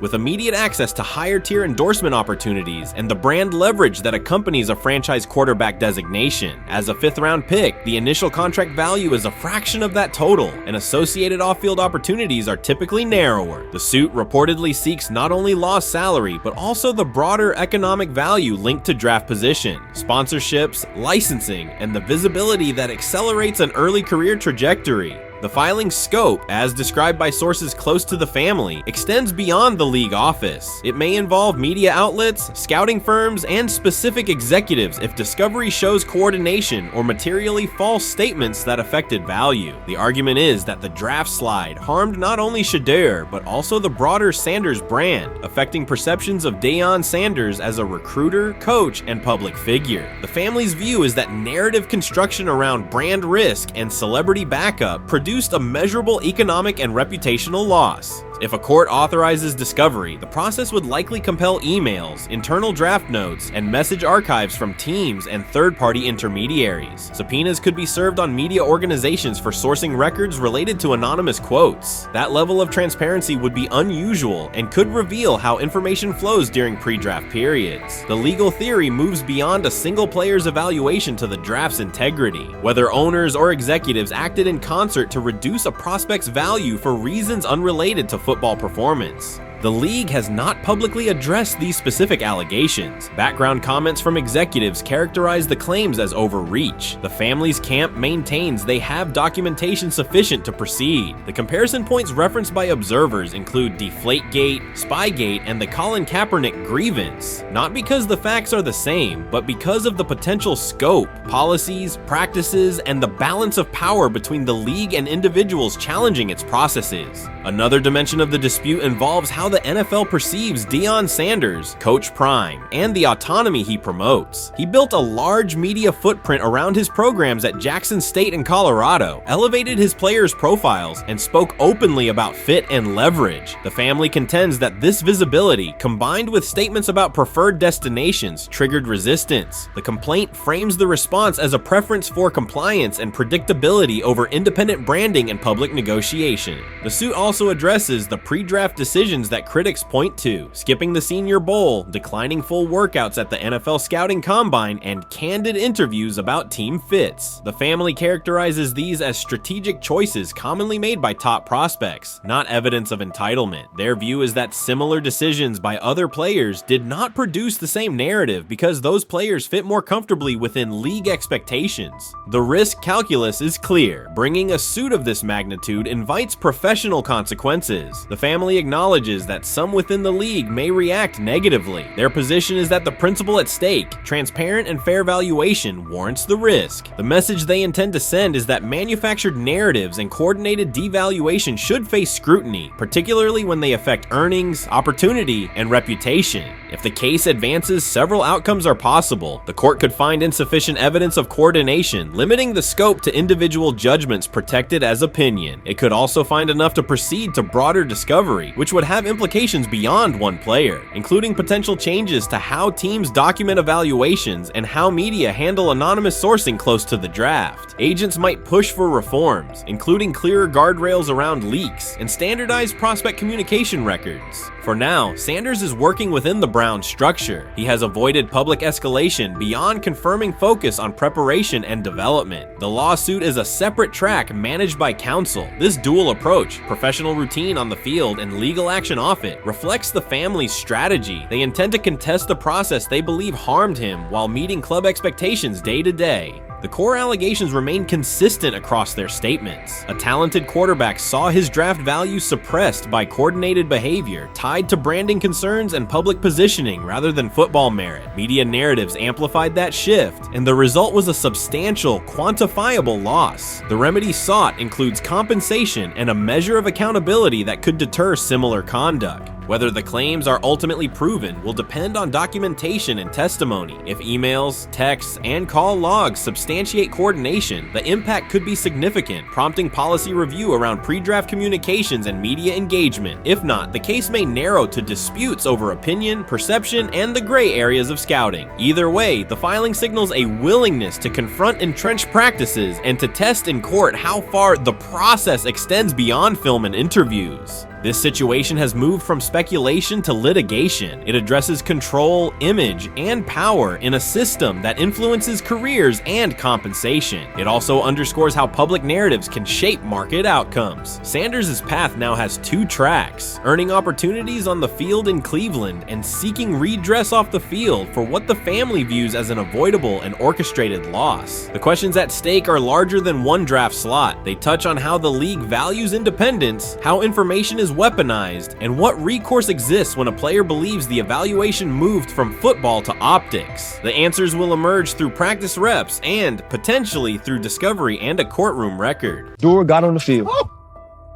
You're watching the game, Chad. There's a lot of Shedeur Sanders fans. What did you think of his first outing? Listen, all the talk and the narratives and the storylines and whatever you want to say, sooner or later that ball was about to snap. And that young man we watched in Colorado, This is crazy! Shedeur Sanders didn't just sign a deal, he finalized a flagship endorsement. It's the kind of move that makes analysts revisit assumptions and recalibrate valuations. Nike didn't simply issue a contract. The company put substantial backing behind him and positioned him as a leading figure in its athlete portfolio. The impact is immediate across the sports industry. Shedeur Sanders has reset expectations and changed the competitive field. What I just said about the shoe opportunity that could present itself for Nike, who's a Nike school. And the reason I say Nike is because it's a Nike school.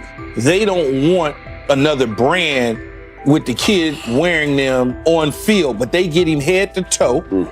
Okay, not just off the field. They can get him head to toe with a signature shoe. If he had that right now, and then you mentioned record-breaking Colorado State, Skip, how many eyeballs would have seen that? What did you call it, Michael? Number 2, prime 2. Shedeur Sanders finalized an agreement that forces analysts to revise their projections. Moments earlier, many expected Nike to prioritize other quarterbacks. Instead, Sanders signed and moved to the center of the discussion. The deal signals clear commitment from Nike and resets expectations across the sports business. Speculation has been replaced with a definitive statement about his market position and upcoming campaigns. Shedeur was fantastic last night. I'm rooting for him to succeed in the NFL, but this is a little too much here, right? This is just a little too much. Last night after the game, Nike drops an ad, only a matter of time, with the caption, when you get your opportunity, create your next one. I get what they're doing. They probably hit their social media impressions and engagement goals last night because this went off. But the bottom line is, save this for when he wins a regular season game. This is the kind of stuff why people don't like Shedeur. It's not Shedeur himself. He's a good kid. He's a good role model. He's a good quarterback. But people trying to boost him up like this for a preseason start is why we have issues. Analysts were surprised by the announcement and quickly reassessed prior assumptions that focused on other candidates. Nike did not make a routine addition. It secured a headline athlete. Shedeur Sanders brings national visibility, measurable performance, and a recognized family legacy. For months, some experts claimed he had attention without the depth major brands seek. This agreement signals Nike's conviction in his long-term value and directly challenges that earlier skepticism. Shedeur Sanders for MVP already. Now, let me not take it too far, but it's another example of how quick and fast Nike is with their marketing. Perfect. Shedeur is the perfect athlete to work with. He's unique. He sticks to himself and his family for the most part. He's marketable. He's charismatic. He smiles. All of the above.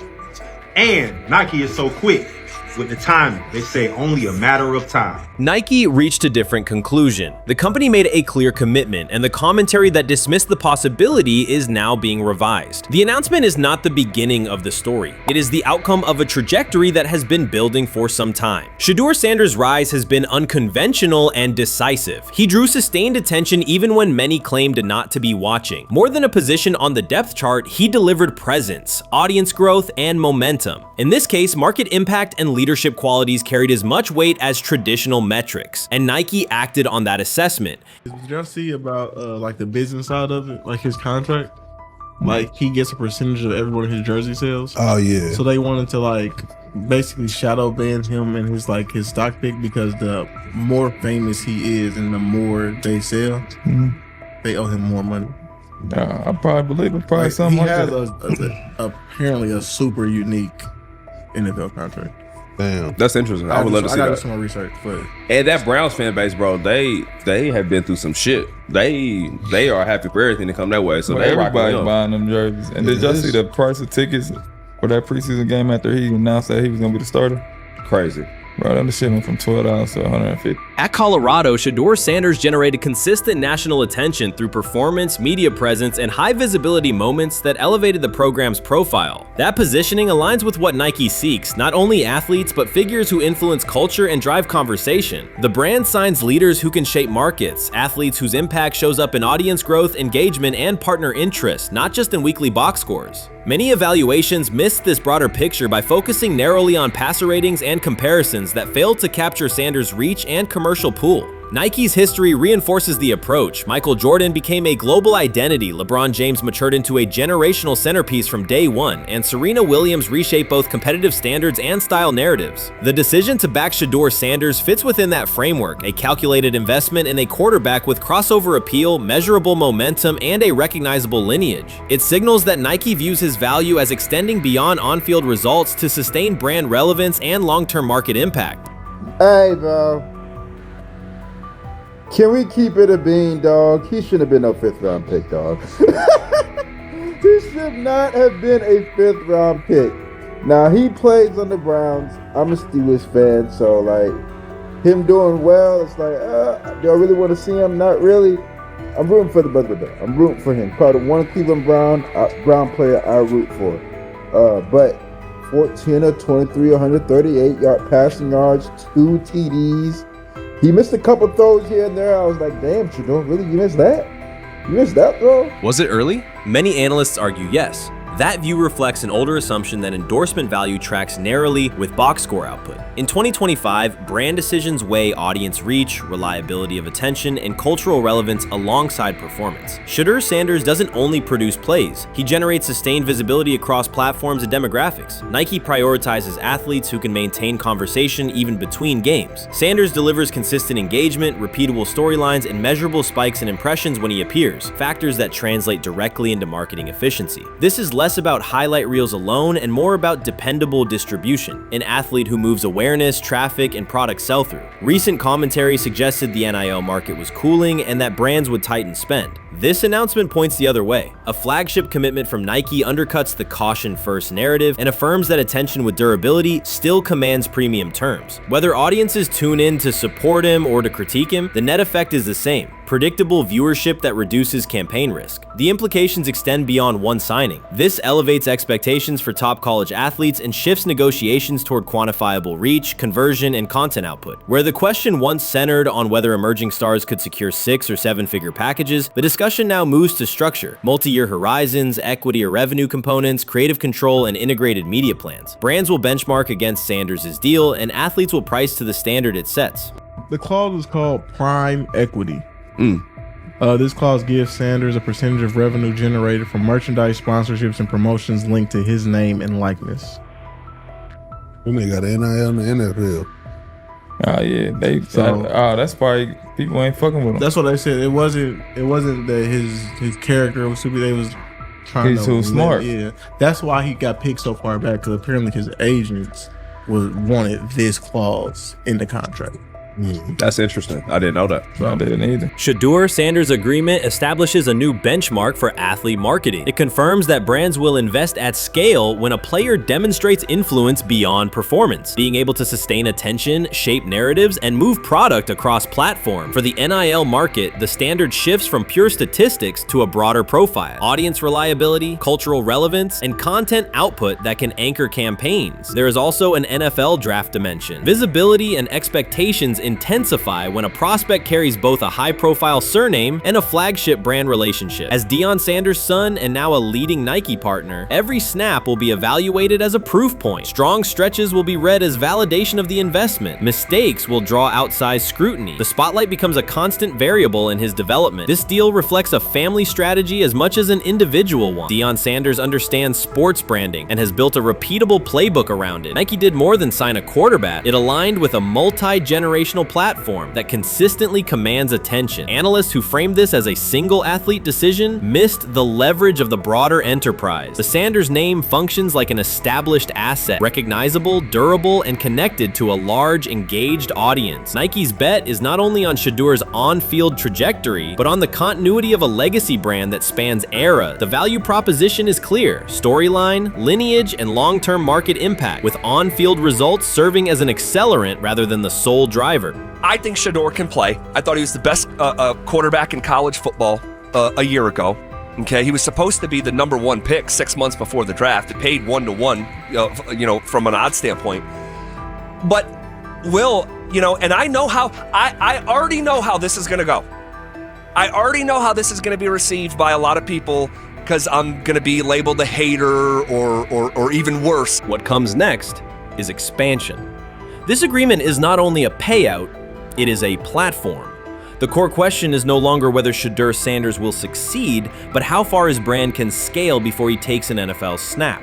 Signature footwear, dedicated apparel, and placement in major Nike campaigns are all realistic pathways, potentially arriving before his rookie season begins.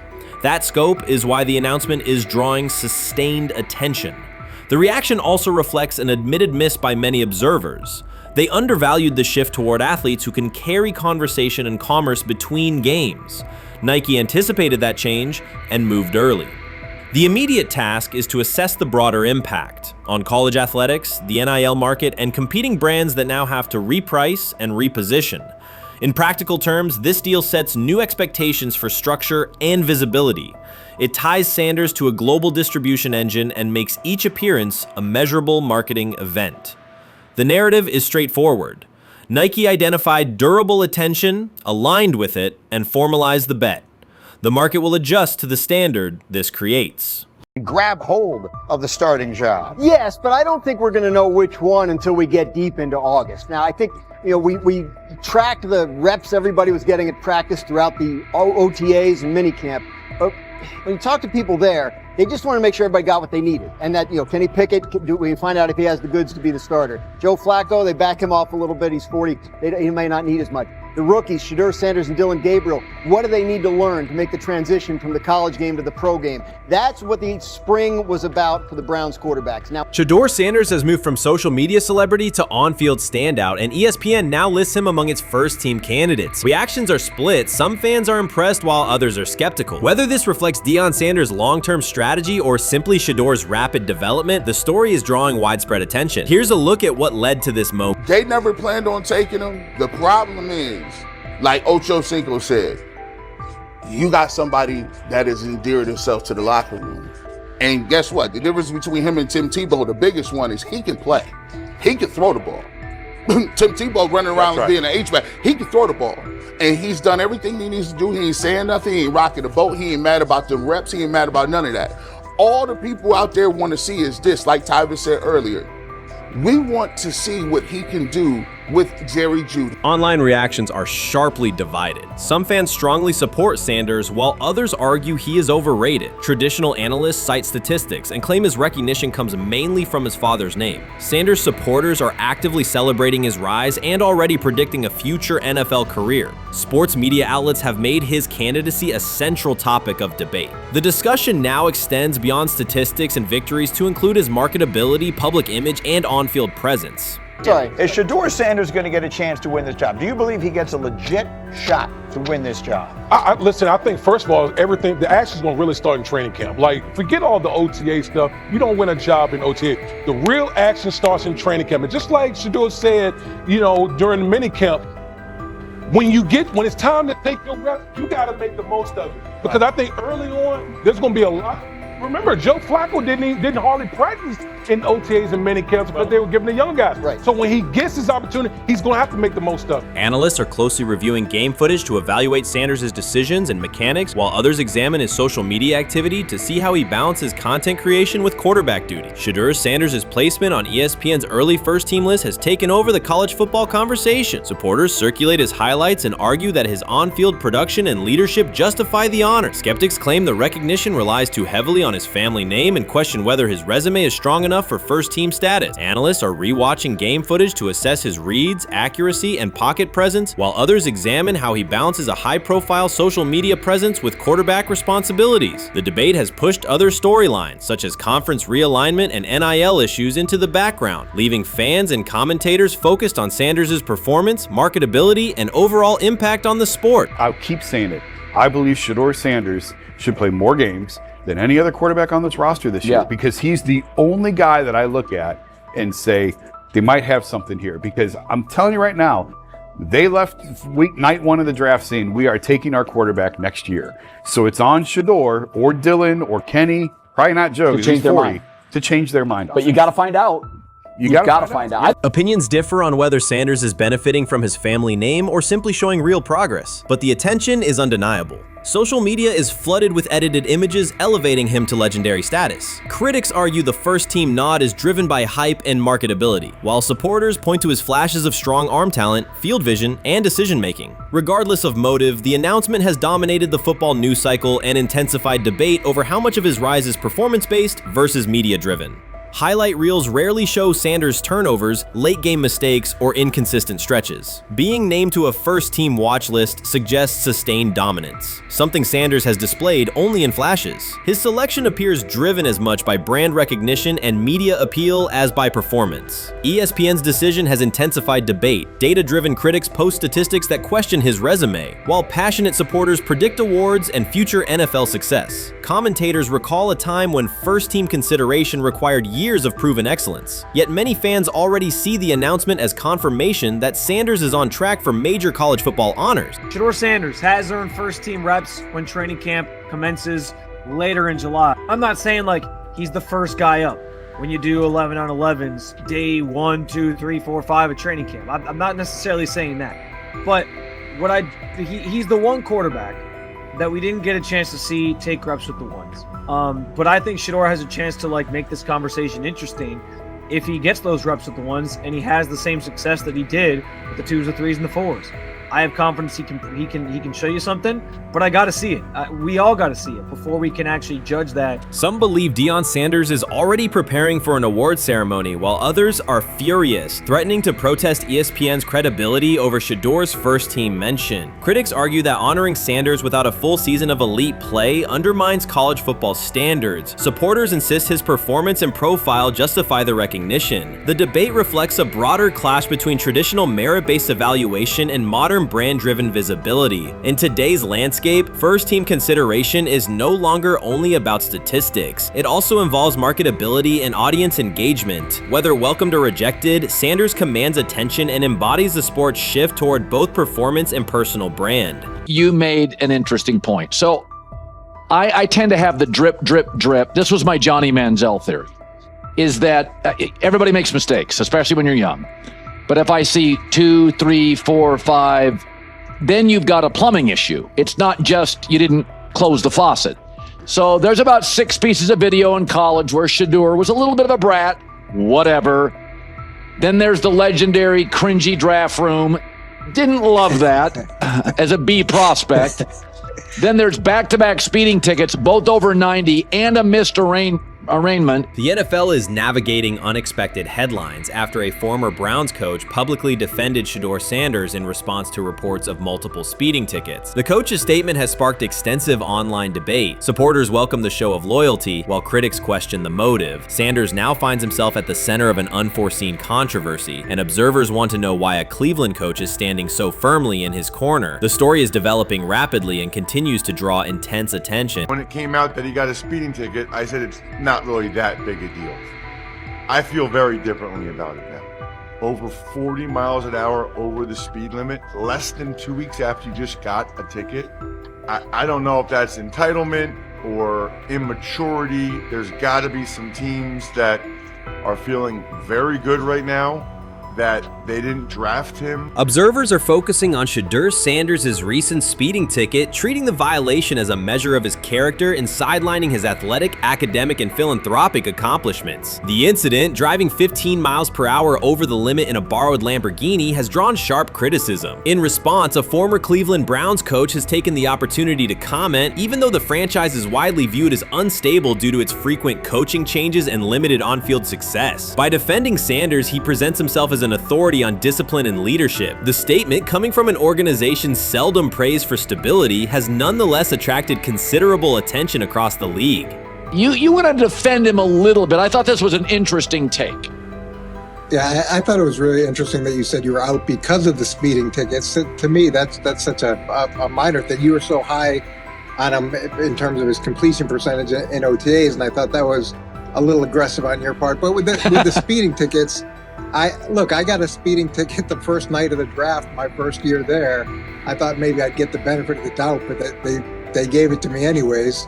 As soon as the former Browns coach defended Shedeur Sanders, social media erupted with commentary, resembling the volume of draft night coverage. Posts and opinions appeared within minutes, and criticism escalated rapidly. Detractors amplified Sanders' minor speeding violation, while supporters argued that such reactions were disproportionate to a single traffic citation. Shedeur Sanders received 2 speeding citations, and the minor traffic issue quickly drew national attention. Before considering the former Browns coach's response, it is useful to clarify the facts. Sanders, son of Pro Football Hall of Famer Deion Sanders and a current college quarterback, was twice ticketed for exceeding the limit while driving a high-performance vehicle. Commentary on social media escalated rapidly, with critics framing the incident as a significant character concern, even as the league has historically tolerated far more serious legal transgressions. Stepping into the debate, a former Cleveland Browns coach, best known for a tenure filled with losses and contested decisions, issued a strong public defense. He argued that 2 speeding tickets should not define Sanders' reputation or overshadow his on-field talent and community work, urging a balanced assessment of the player's actions. I don't love it from a 5th-round draft pick. I don't love that it happened multiple times,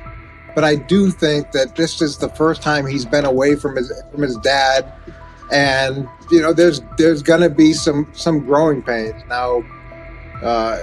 Would I sell my stock on it like you are? Not because of a couple speeding tickets, especially in light of the problems that Brown's quarterback room has had to deal with legally in the last few years. I mean, this is nothing. The debate quickly shifted from 2 speeding citations to broader claims about integrity, growth, and leadership. The former Browns coach framed the infractions as moments for personal development and urged observers to view them in context. Critics responded forcefully. Some called for disciplinary action, others questioned Deion Sanders' parenting, and a few sought to discredit the coach himself, despite his professional record already being widely analyzed across the league. The reaction underscores an apparent inconsistency in public standards. Fans often overlook on-field confrontations, heated sideline arguments, and other significant controversies, yet they treated Sanders' routine traffic offenses, speeding without evidence of reckless endangerment, as indicators of serious character flaws. If such minor violations were adopted as the primary measure of morality in professional football, many players would face similar criticism. Sports media amplified the story almost immediately. Television panels dissected Shedeur Sanders' decision-making, treating 2 speeding tickets as indicators of deeper character concerns. Networks aired detailed segments under banners such as red flags and road rage, repeatedly questioning whether the citations might affect his draft evaluation. Although Sanders is already regarded as a first-round prospect, analysts emphasize that NFL teams value discipline and legal awareness when forming final assessments. Many commentators overlook the fact that other high-profile players have faced more serious offenses without similar scrutiny. Throughout the coverage, the former Browns coach defended Sanders, portraying him as a talented quarterback subjected to disproportionate criticism in a culture that expects near-perfect conduct. His argument was thorough and methodical, asserting that the traffic violation should not overshadow Sanders' skills, work ethic, or future potential.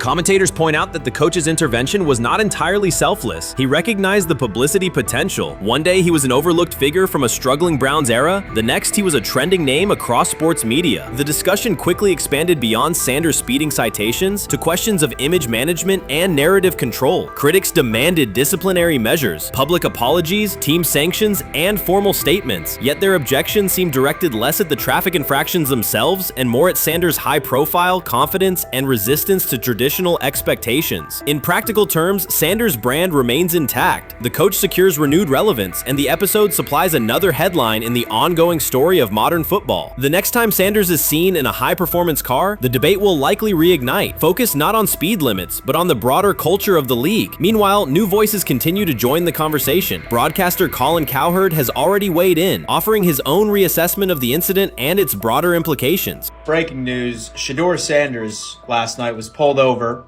going 100 miles per hour. All right, he clocked 101, 41 miles an hour over the speed limit in Cleveland. He will have the opportunity to fight the ticket in court. Now, I'm not exactly sure where he was pulled over, whether or not that it was in Ohio or whether or not that it was in his home state. But typically when you're going 40 over, that's flirting with the line of reckless driving. Folks, I gotta tell you, I don't understand what it is with these young men driving at absurd speed. Colin Cowherd's view of Shedeur Sanders shifted abruptly. Days after praising the quarterback's poise and skill, he appeared on air to declare that Sanders is overhyped, unfocused, and distracted by celebrity. The reversal was immediate, without any gradual reconsideration. Cowherd now frames Sanders' 2 speeding tickets as evidence of poor judgment, even though he has defended other quarterbacks facing far more serious off-field issues. The sudden, wholesale withdrawal of support leaves viewers questioning the consistency of Cowherd's criteria and illustrates how quickly media narratives can change when minor incidents receive outsized attention. This is okay. Okay. How much of this is? I mean, Jimmy Haslam has his hands all over Manziel, has his hands all over Deshaun Watson. Admitted it, man enough to admit it. I saw the reaction in the draft room when they took Shedeur Sanders. It's pretty obvious it wasn't the coach and the GM's pick. How much is this? This team has 8 last place finishes in 13 years owning it. How much of this is we don't have a very good owner here like Washington, D.C. and the Commanders? Yeah, I didn't love the owner stepping in and saying, hey, you got to take this guy in the 5th round. And I doubt they'll ever admit to it. While Colin Cowherd urged teams to move on from Shedeur Sanders, former Browns coach Eric Mangini offered a more measured response. Mangini, whose tenure in Cleveland was marked by mixed results, used his platform to provide context rather than condemnation. Instead of sensationalizing the speeding violations, he encouraged viewers to consider Sanders' circumstances. A 21-year-old quarterback whose life is scrutinized both on and off the field. Mangini acknowledged that the tickets were mistakes, but emphasized that they do not by themselves define Sanders' character or future. He noted the extraordinary attention athletes received today, combining the responsibilities of quarterback, public figure, and social media presence. Under such pressure, missteps are magnified, and criticism multiplies quickly. Mangini concluded that any evaluation of Sanders should weigh the totality of his behavior, performance, and growth, rather than isolate 2 traffic citations as decisive evidence of poor judgment. So the Shedeur Sanders, I want to talk about this. So here's a prime example. Shedeur Sanders, they had 3-day mini camp for the Cleveland Browns. And now Jimmy Haslam actually has some money. The Bengals owners and the Rooneys are near the bottom of the league in net worth. But what the Browns have is what I would call the Buffalo Bills used to have this years ago, pre-Josh Allen. What are Browns veterans saying about Shedeur Sanders behind closed doors? According to internal discussions, the feedback goes beyond casual praise. Several veterans describe his performance as franchise level. Private locker room conversations compare his command of the offense to established starters. And one senior assistant reportedly called him Sunday ready after a single walkthrough. The consensus is that front office staff and coaches have taken serious notice. Inside the Browns facility, informal conversations circulate among players and coaches. These remarks carry significant weight in personnel evaluations and often influence practice rotations. When veterans speak this strongly, the message typically reaches decision makers quickly, especially during roster planning. In short, the internal perception of Sanders is already affecting how the staff views the current quarterback depth chart. Browns vets kind of weigh in on Shedeur Sanders and how he's been since he arrived in Cleveland, in Pound Town. And I think it's very, very important that we discuss it, because it'd be really easy for these vets to, this wasn't like a on the record interviews. This is just kind of back channels into what the vets are saying, the rumors, but the sources telling us. And we have a couple quotes, but Shedeur Sanders, Cleveland Browns, it seems like it's going well. And you don't even, it's almost like you don't want to talk about it. At the center of the growing internal buzz is Shedeur Sanders, the rookie who entered Berea with late-round expectations but is being discussed privately as a potential long-term starter. This is not a routine camp tale about an extra arm taking practice snaps. Sanders has seasoned teammates, players with playoff mileage, quietly reassessing his ceiling. Observers who overlook these conversations risk missing one of Cleveland's most deliberate personnel moves in years. Sanders is not on the roster because of his surname. The Browns reviewed their quarterback depth, weighed costs, and chose a controlled, development-oriented option they believe can stabilize the position. His presence is already changing practice dynamics. Veterans notice his pocket awareness, adjust routes to his timing, and acknowledge that he processes coverage at an advanced level for a first-year player. Leadership patterns in the huddle feel different. Sanders delivers with precision and composure that challenge defenders to reevaluate their calls. The strategic upside is clear. A 4-year rookie contract offers cap flexibility while other franchises cycle through expensive stopgaps. Coaches and front office staff view Sanders as a calculated investment, not a publicity experiment. Outside chatter still focuses on Joe Flacco's age or Kenny Pickett's development. Inside the facility, however, veterans pause film sessions to dissect Sanders' ball placement and progression speed. Position coaches highlight clips where he works through reads decisively and delivers on time, traits rarely attributed to rookies. Sanders' confidence is measured rather than theatrical. He moves as though the NFL tempo is familiar, and that calm spreads across the roster. Experienced defenders are rechecking the depth chart and asking if the quarterback competition is tighter than publicly acknowledged. Great kid, and whether it's a following that he's earned, I mean, that's something that he's done a great job of interacting with fans. And but he is a great kid. You guys will get to know him more. He's working like crazy, just like all the guys. He's another young man. These rookies, you know, my office is downstairs. As they got to walk by my office as they come in. They come in early.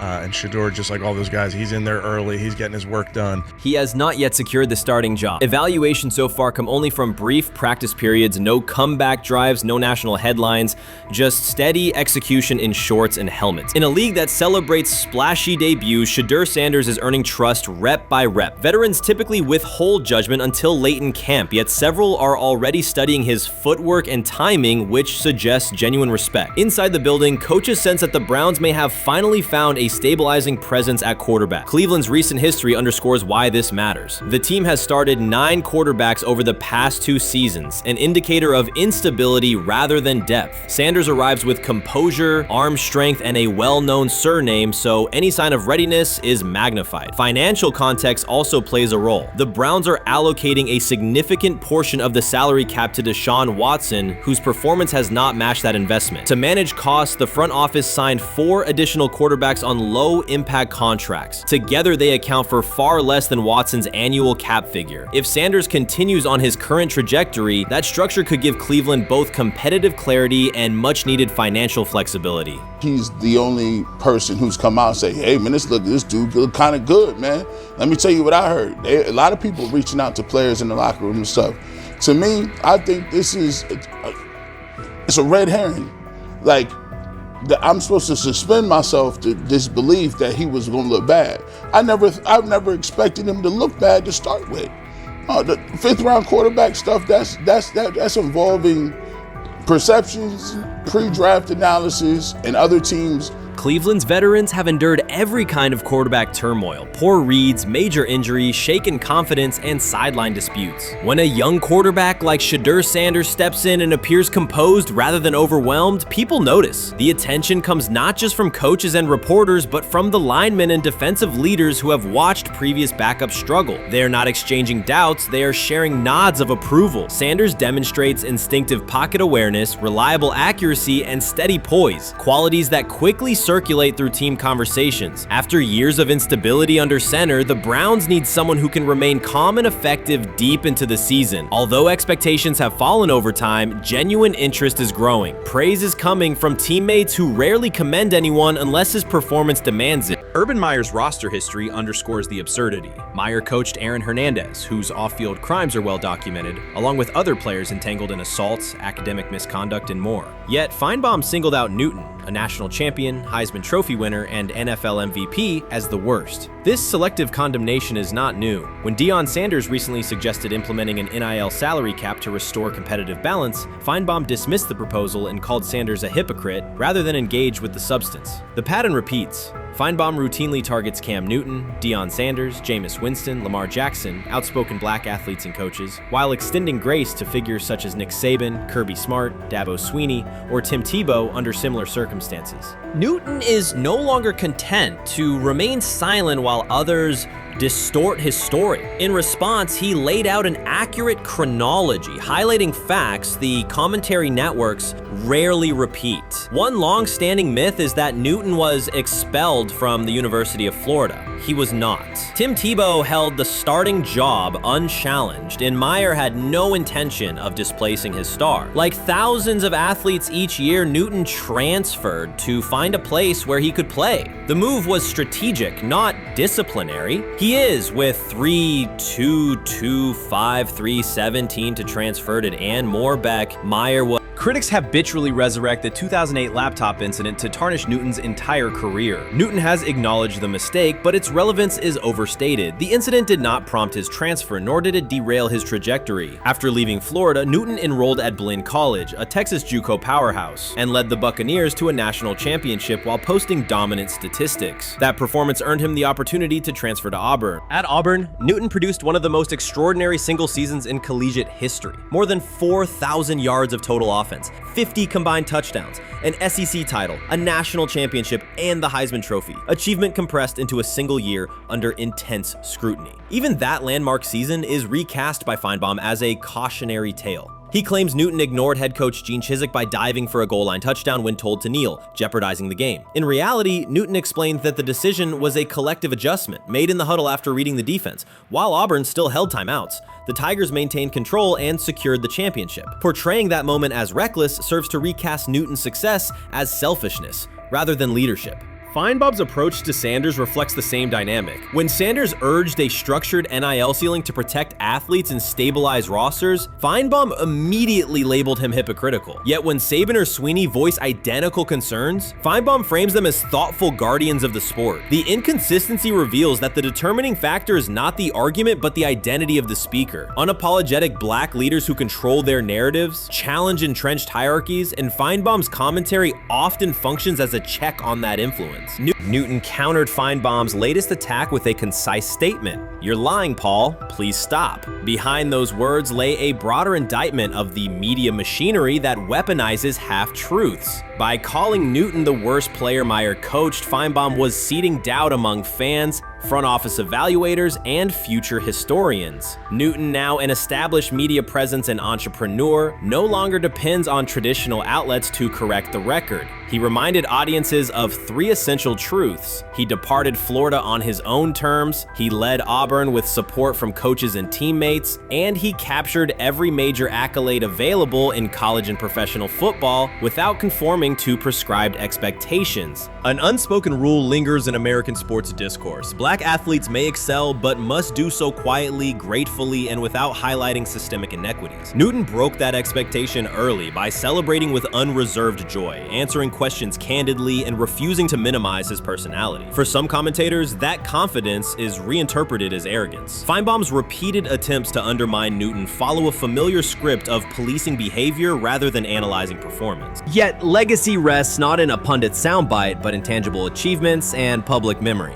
Newton's resume, Heisman winner, national champion, NFL MVP, speaks for itself. Millions of fans witnessed his impact on Saturdays and Sundays. Countless young quarterbacks saw someone who looks like them redefine the position's possibilities. The same is true for Sanders, whose player-first coaching philosophy and media savvy continue to influence college football's direction. Feinbaum's commentary cannot erase these realities. Newton, Sanders, Winston, Jackson, and others have already secured their places in football history. By publicly confronting misinformation, Newton set a precedent for athletes who now possess the platforms and technology to present their stories unfiltered. The microphone no longer belongs exclusively to legacy broadcasters. Newton holds it now, and he intends to keep it. a decisive shift that reduces the gatekeeper's influence and ensures that accomplishments are judged on merit rather than narrative manipulation. Rich Eisen addressed the armchair analysts and online critics head-on. Shedeur Sanders just received his opportunity, and the backlash arrived immediately. Eisen responded with a clear, point-by-point case explaining why the criticism misses the mark. If you thought Shedeur's rise was rapid, Eisen's analysis puts it in proper context. Here's what he laid out on air. Already speaking in Cleveland high schools. Weekend after, flying out immediately to get to work. But his character's terrible, right? You know, and listen, oh, he interviewed bad, you know. According to who? The New York Giants? No offense, Bert. The same New York Giants that gave Daniel Jones a huge contract and let Saquon Barkley out the door, that's the intel we're trusting here? That was for him to celebrate. He just made, I mean, look, he put in work in college. He had the privilege of being coached by his father, which we all would love and do. Turned around not one, but two programs in college football. And then literally for any athlete, being drafted at the highest level is a success story in itself. Rich Eisen delivered a direct response to the critics. He addressed the online claims reducing Shedeur Sanders to Deion Sanders' son instead of evaluating him as a quarterback on merit. Eisen challenged those assumptions and refocused the discussion on performance, preparation, and opportunity. Say Kenny Pickett had strained his hamstring. Shedeur, they say his first day in pass, 9 for 9, 2 touchdowns, no interceptions. Really was just hating on this young guy. Within minutes, Rich Eisen delivered a structured breakdown, addressing each claim with evidence and dismantling weak narratives through clear analysis. He replaced speculation with data and kept the focus on what matters: decision-making, accuracy, leadership, preparation, and game management. The reality is simple. Shedeur Sanders was not given this opportunity. He earned it through performance and consistency against real competition. He accepted the role, met the standard, and handled the moment with professionalism and urgency. No shortcuts, no favors, just results and readiness. Eisen's point was direct. Evaluate Shedeur on his work, not assumptions, and acknowledge that he has justified the opportunity on the field. I've done it at 2 locations already, so it's simple. So that's why when people say I'm not, you know, one of the top quarterbacks or the top quarterback, is what are y'all going based off of? Because I did it year after year after year, and you see the progression. So it's like, obviously, it got to be some type of external hate that you have for the family, for the last name, for anything, because I know I proved myself. While many were still debating whether he was NFL ready, Shedeur Sanders stepped onto the practice field and operated like a clear QB1, setting protections, controlling tempo, and executing the plan. The narrative that he is just flash, media attention, or his father's influence does not hold up against his work in installs, progressions, and situational drills. What he showed was composure, efficiency, and command of the offense. He processed quickly, protected the football, and delivered on-time throws, demonstrating preparation and control. I'm a firm believer. If I wanted Shedeur Sanders at 2, at worst at 33, of course I already think that he's better than other quarterbacks, because that's the type of talent. That's where I would have picked him at.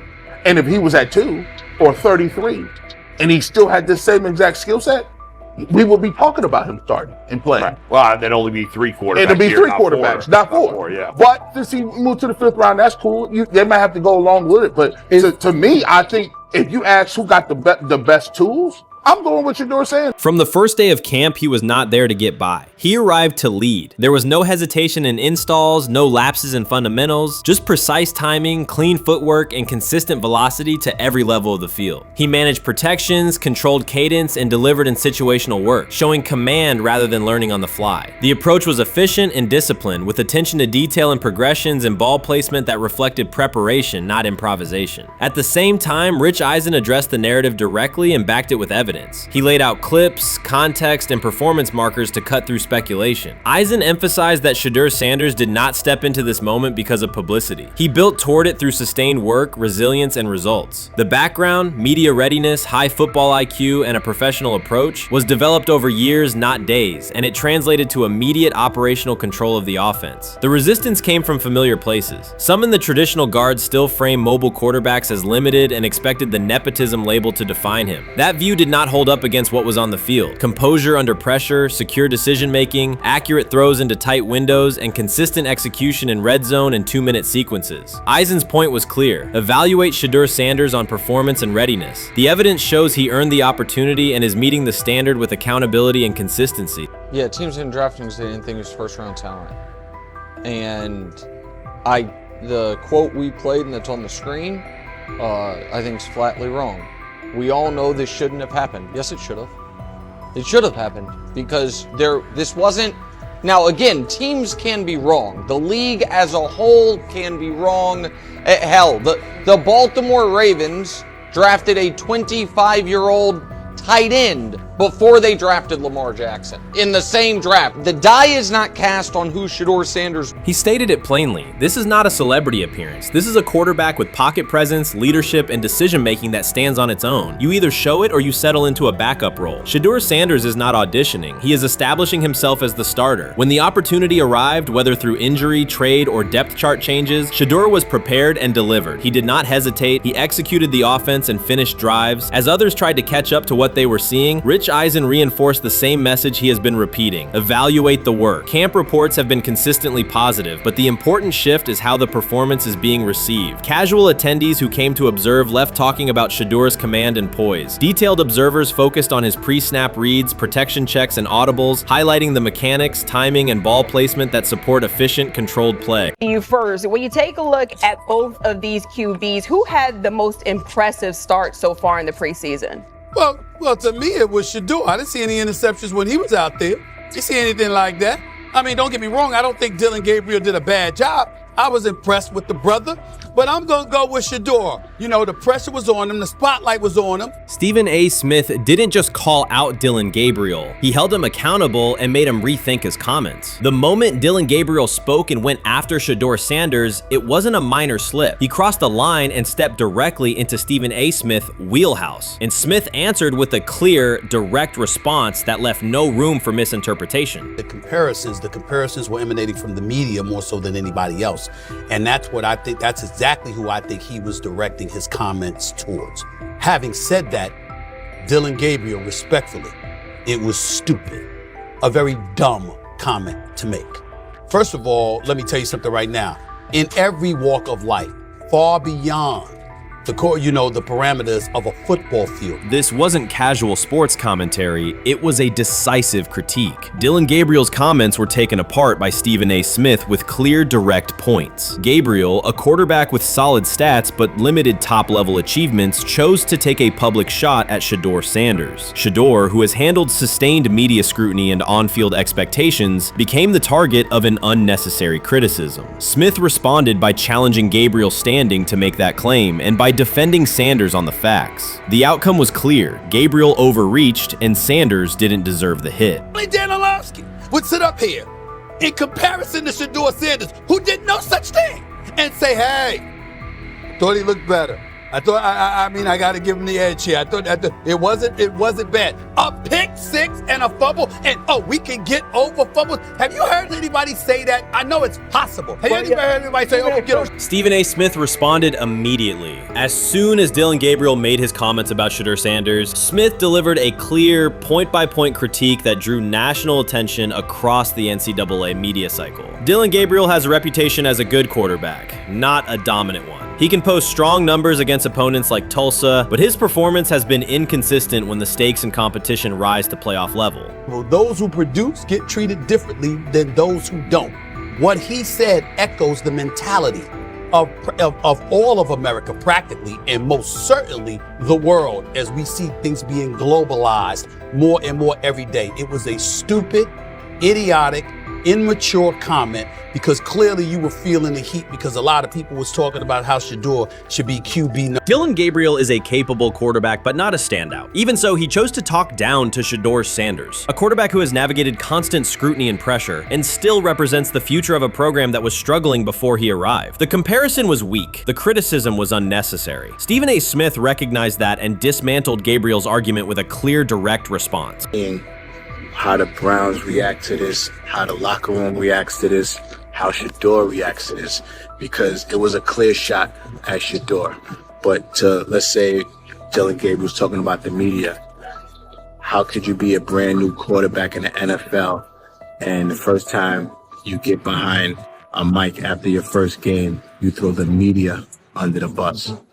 That's out of arrogance. Stephen A. Smith excels in moments like this. When Dillon Gabriel made his remarks about Shedeur Sanders, Smith responded with a focused, direct critique. He questioned Gabriel's standing to make that claim, noting that Gabriel has transferred between programs and has not been a Heisman finalist. Without theatrics, Smith laid out why Gabriel's resume doesn't justify taking public shots at Sanders. Smith's point was clear. Targeting Shedeur Sanders, a quarterback central to his program's future and consistently under intense scrutiny, was misplaced. Gabriel's criticism lacked the substance to support it, and Smith methodically showed why. Today on his 42nd I want you to be meaner. Birthday. That's number one. Number two, after the game, the Browns head coach Kevin Stefanski said there was a mix-up in the routes and that players were in the area that they shouldn't have been. Look at Stephen A's face. Look at Stephen A's face. Look at his face.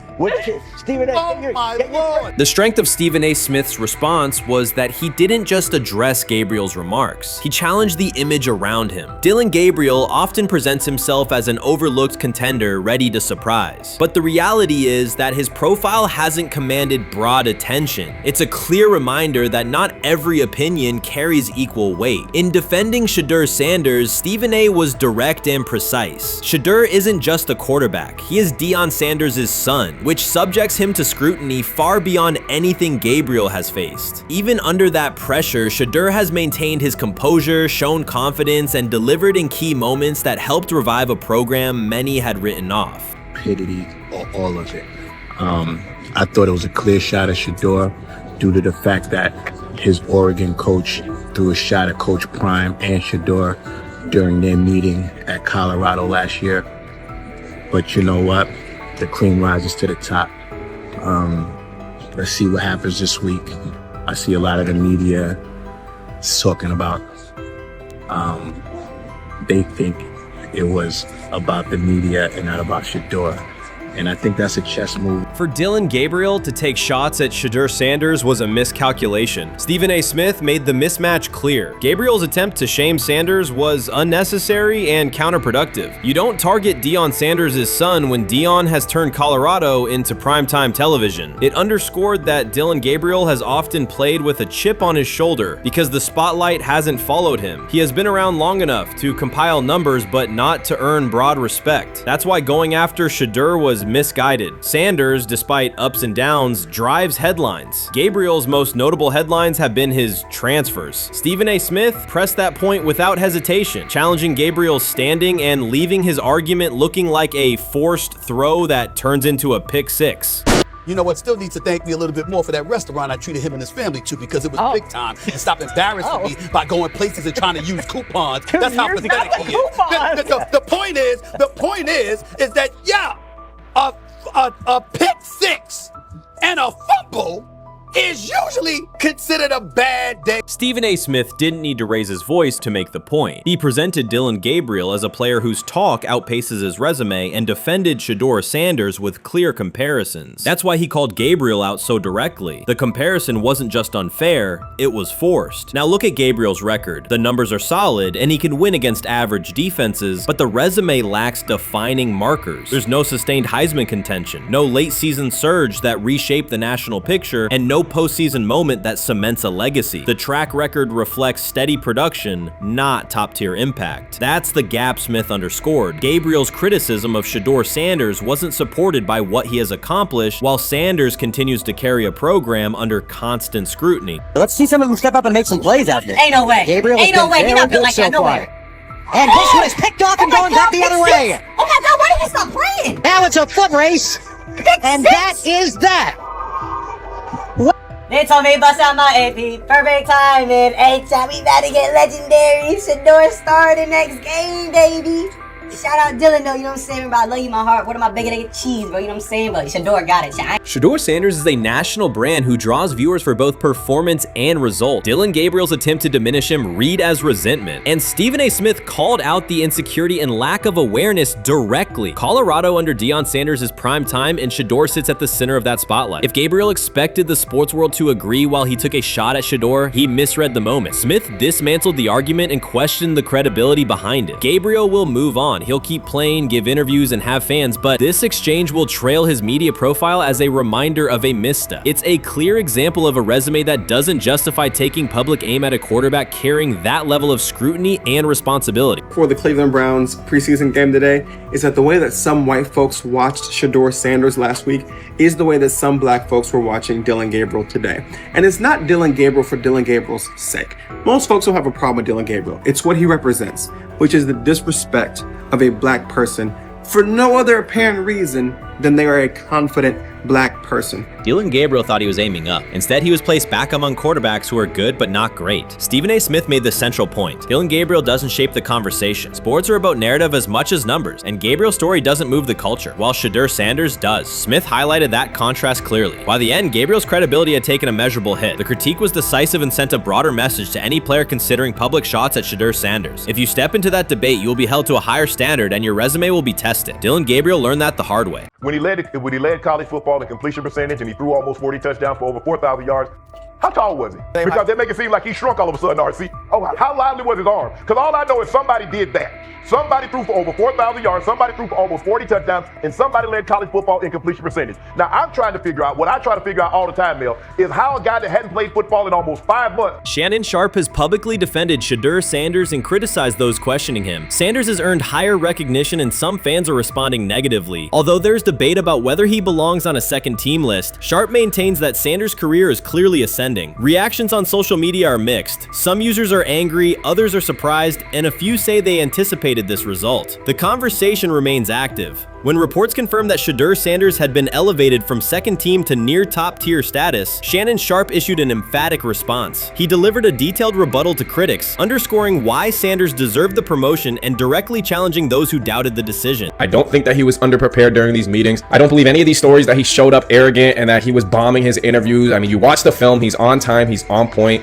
You watch his interviews, he answers like a 10-year NFL veteran. Like, he's clearly dominating OTAs. It's every single day there's a new report of how well he's doing for the Browns in OTAs. And I mean, you can say what you want, it's just OTAs. Okay, if that's your new narrative, then he's doing exactly what he needs to be doing. He's on point, he's on time, he's getting the respect of his teammates, and he's making plays. So we're gonna see years down the line, something's gonna come out that I don't know what exactly it was, but something will come out. Critics have been waiting for an opportunity to dismiss Sanders. They labeled him overrated, accused him of benefiting from nepotism, and claimed his profile came only from his last name and polished image. Within their own echo chamber, they cited every game in which he fell short of huge passing numbers as validation of their doubts. Since Sanders has begun receiving formal recognition, criticism has escalated. A wave of self-appointed analysts is dissecting his throwing mechanics and team role, and many online commentators now argue that his promotion reflects deeper problems within the sport. Shannon Sharpe rejected each criticism directed at Shedeur Sanders. During the broadcast, he turned a routine segment into a detailed examination, acting as presenter, interrogator, and fact-checker. Sharpe walked viewers through game film, season statistics, and scouting reports to show why Sanders merited his recent promotion. Whenever a panelist claimed Sanders had not earned the role, Sharpe countered with completion percentages, efficiency ratings under pressure, and documented late-game drives that changed outcomes. He stressed that the backlash was driven less by on-field evidence and more by reluctance to revise earlier opinions. Sharpe argued that critics were upset not because Sanders lacked qualifications, but because his progress contradicted their initial narrative. By the end of the discussion, Sharpe had moved past simple defense and reframed Sanders as a clear example of performance-based advancement, demonstrating that early predictions can be wrong. Never heard of no Dillon Gabriel or Tyler Shock. What the hell is that? So how is Shedeur Sanders going behind them? I'll tell you how. Collusion. 4 different times they passed on him. How the hell does that happen? 4 rounds. It doesn't happen to a quarterback. We've never seen anything like this before. Shedeur Sanders with the watch. Shedeur Sanders with his bravado. Shedeur Sanders with this supposed arrogance or whatever. Shedeur Sanders' advancement did not happen by chance. While detractors questioned his resume online, he continued to prepare, attend every practice, and deliver accurate throws under pressure. The contrast between his output and the complaints directed at him has been stark. Some critics even argued the selection committee was, quote, biased toward performance, as if rewarding strong play were improper. Rumors quickly followed. Certain commentators speculated that a public relations push from the Sanders family must have influenced voters, suggesting everything from coordinated media strategies to alleged favors for coaches. None of these theories addresses the basic point. Sanders earned his promotion through consistent production, poise in the pocket, precise ball placement, and efficient decision-making. Shannon Sharpe highlighted these facts during his response. He noted that Sanders' performance metrics justify the recognition and emphasized that resistance to the move stems more from prior prejudice than from substantive evaluation. For Sharpe, the goal was clear: present the data, challenge unfounded claims, and correct the narrative. The discussion, therefore, became a broader statement about acknowledging merit and abandoning outdated assumptions. Colin Cowherd defend college basketball coaches who have gotten a DUI, come to their defense and say they didn't need to be fired, that they deserve a second chance. But Shedeur Sanders drives 40 miles over the speed limit, gets a one-on-one ticket, and Colin Cowherd comes on his show today and says he's out on Shedeur Sanders. He's seen enough. He can't support him anymore. He can't be in the Shedeur Sanders camp because of this speeding ticket. Shannon Sharpe addressed commentators who portray constant doubt as expertise. Those who discount strong performances with "we'll see" but declare bust after a single mistake. He noted their belief that progress only counts if an athlete visibly struggles. Sharpe's response was methodical rather than emotional. He presented evidence, cited statistics, and calmly refuted each claim. Following his remarks, several critics began revising or deleting earlier posts, recasting themselves as longtime supporters of Shedeur Sanders despite having questioned him for months. Sharpe insists on accountability, naming specific individuals and dates while requesting public acknowledgement of prior errors. He argues that analysts cannot spend months undermining a player's potential and then quietly adopt a supportive stance once the athlete succeeds. These are serious, big-time, top-of-the-line playmakers that they have. If you can go 45 to 42 in the fourth quarter because your quarterback set the school record with 510 yards passing. He was flawless. Shedeur is big time. I didn't know for sure, will it translate to the next level of competition? Yes.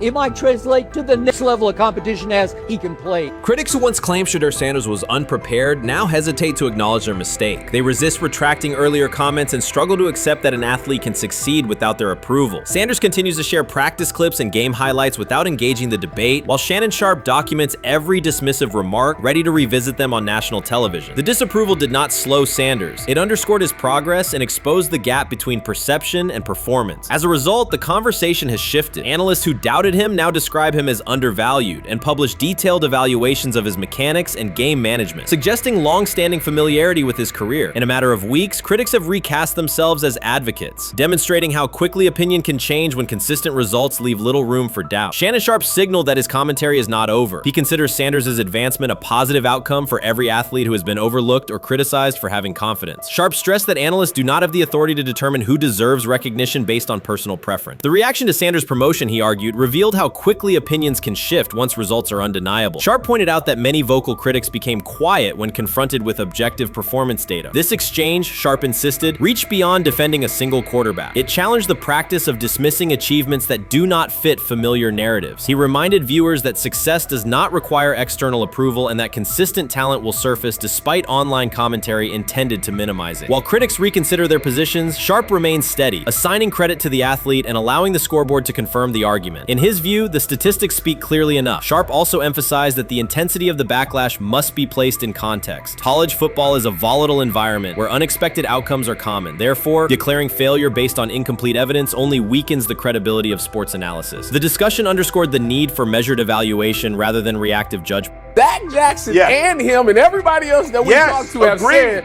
that Shedeur looks good. He looks really good. Yes. He looks better. And we got Zach that say Dylan Gabriel ain't even an NFL quarterback.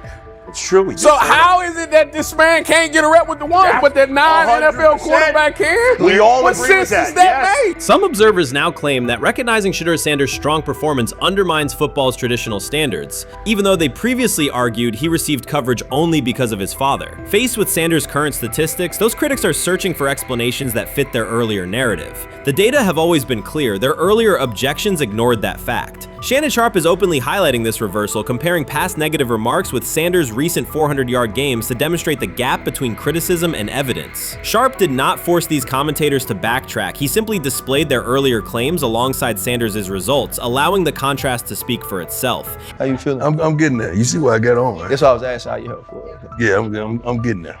See? Prime, what they had to do? I had blood clots. Okay. And they amputated, you know. But I work with it.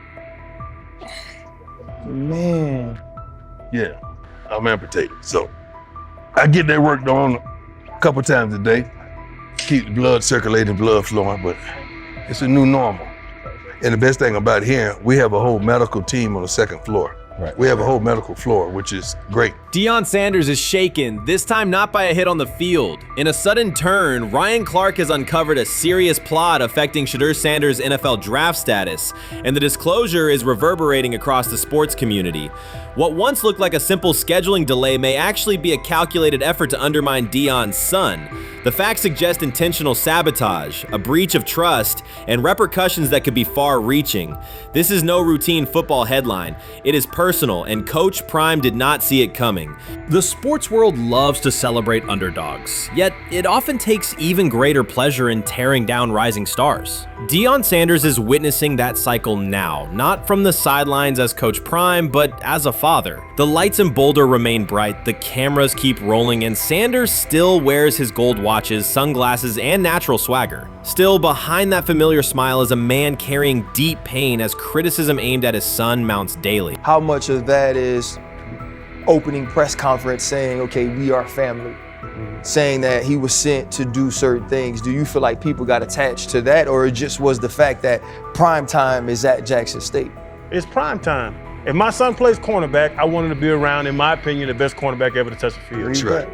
If my son played DN, I'd have to talk to you and tell me who's coaching the DNs. That's but right. I was sending my son to play for prime. His pain does not come from critics or losses, but from watching his son, Shedeur Sanders, get pulled into a system where politics outweigh performance. By every metric, arm strength, accuracy, field vision, Shedeur belonged in the top 3 of any NFL mock draft. Defensive coordinators who tried to unsettle him know he never flinches. He owns the unteachable leadership trait that turns strong prospects into franchise cornerstones. Then the narrative shifted. Draft boards that once placed him 2nd or 3rd slid him to 5th, then 12th, and eventually out of the 1st round on some lists. Analysts grew cautious, executives became vague. The statistics stayed strong, and the game film still proved his ability, yet the buzz evaporated. The abrupt silence felt deliberate and wrong. Former NFL safety and respected analyst Ryan Clark then delivered an unfiltered disclosure, not on a scheduled TV segment, but in an unscripted comment. He stated plainly that influential figures inside the league were not overlooking Shedeur Sanders. They were actively holding him back.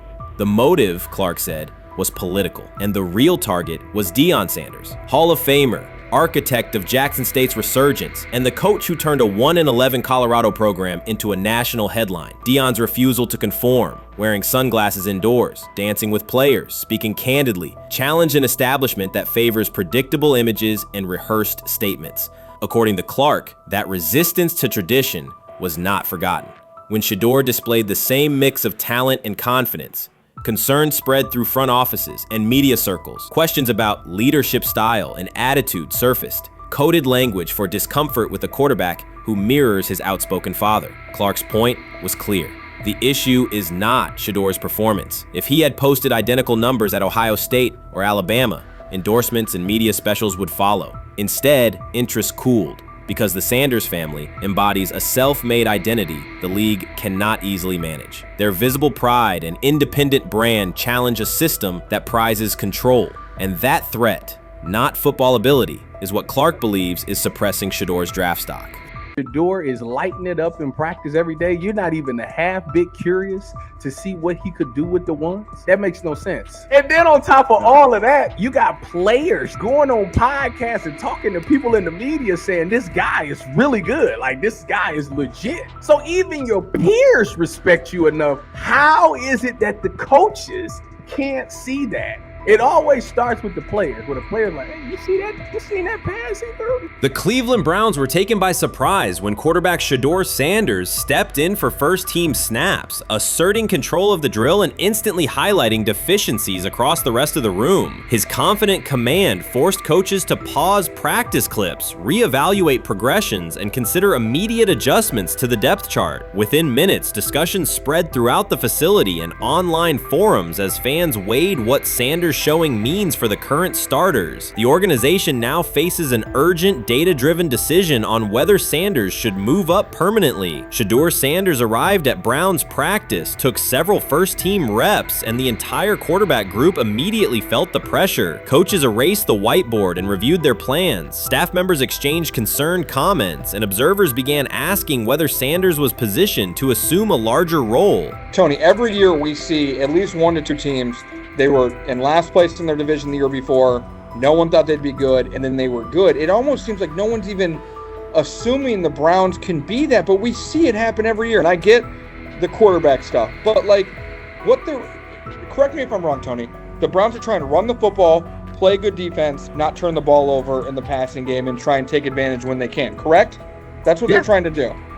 That was the 2020 offense. The Cleveland Browns are still searching for stability at quarterback. Deshaun Watson is yet to deliver consistent starter-level production that justifies his contract, and each game renews doubts about whether he can regain peak form. Behind him, rookie Dorian Thompson-Robinson shows promise but remains inexperienced and unpolished. Coaches are evaluating alternatives each week and may need to adjust the depth chart if progress stalls. The roster around them is built to contend now, so ongoing uncertainty under center is increasingly costly. As we talk about, we do believe in best player available. We do believe in positional value, and we didn't necessarily expect him to be available in the in the 5th round, and so we love adding competition to every position room and adding him to compete with the guys that are already in there. We felt like that was the appropriate thing to do. The Browns quarterback group is unsettled. Deshaun Watson has yet to provide the reliable, high-level play his contract demands, while rookie Dorian Thompson-Robinson remains promising but unpolished. Depth behind them consists mostly of veterans whose experience lies more in holding clipboards than leading offenses. The coaching staff needs an immediate answer, not a 3-year development project. Shedeur Sanders enters as that potential solution. At Colorado, he passed for more than 3,200 yards despite working behind one of college football's poorest offensive lines, consistently demonstrating poise, quick processing, and accurate ball placement under heavy pressure. Film shows steady reads and disciplined footwork, traits that offset concerns that his profile is built on family name or media attention. Cleveland viewed the signing as a low-risk, high-reward move. Early in camp, Sanders received a handful of first-team snaps intended merely as an evaluation. Those plays quickly changed practice tempo. The ball came out on time, receivers hit their landmarks, and the defense struggled to adjust. Coaches immediately expanded the review using phrases such as evaluate every option, an indication that the depth chart was no longer fixed. Watson sensed the scrutiny. Thompson-Robinson increased his urgency. Within minutes, competition in the quarterback room intensified. Sanders repeated that performance in subsequent sessions. His footwork remained clean, progression sharp, and throws firm and precise. Each strong rep forced staff to reassess the plan to keep him buried on the developmental track. The broader context magnifies the pressure. Cleveland's roster is built to contend now. Fans are weary of quarterback turnover, and the front office cannot afford another costly misstep under center. Around the league, rookie passers rarely wait multiple seasons anymore. Joe Burrow, Justin Herbert, CJ Stroud, and even late pick Brock Purdy established that precedent. If Watson opens the regular season and struggles, public calls for Sanders will grow, especially if the rookie flashes in preseason. Alternatively, another team could attempt to acquire him if Cleveland hesitates to elevate his role. Each scenario underscores the same reality. Sanders' emergence has turned a routine camp evaluation into a critical decision point for the franchise.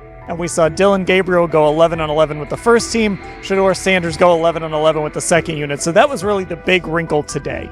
Yes, and of course, it was the first time that we have seen Shedeur Sanders get any of those coveted 11-on-11 reps. Of course, again, it wasn't with the first team offense or against the first team defense, but it's progress. And that means that he's going in the right direction, that the arrow is pointing up. He's coming up the learning curve. So that's good for him. And I actually thought just overall, he had a better day than Dylan had today. He completed more passes. He was more on point. In fact, in that 11-on-11 period, he threw a near touchdown. Desperation can push franchises toward aggressive decisions, especially when their quarterback options appear unconvincing or outdated. One scenario now emerging is that Sanders earns enough confidence to take full preseason reps with the starters, forcing Cleveland to revisit a depth chart it believed was settled at the beginning of July. His practices demonstrate that the excitement around him is grounded in measurable performance. Accurate, high-velocity passes against first-team defenses, and confident command of the huddle.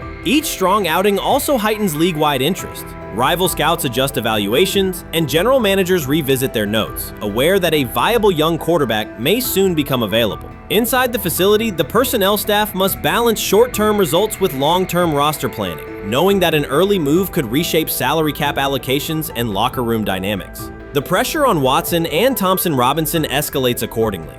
Both must produce visible progress to maintain their current roles. Cleveland's recent history shows how quickly promising quarterback situations can devolve into controversy.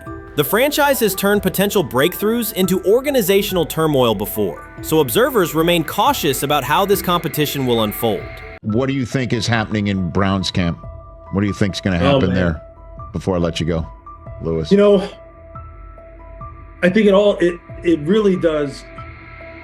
It really does all depend on how Kevin is able to, as it relates to Shedeur, work him in enough. Well, one, Shedeur has to earn the right for Kevin and the staff to have discussions about, hey, we got to get him more reps with the ones and twos.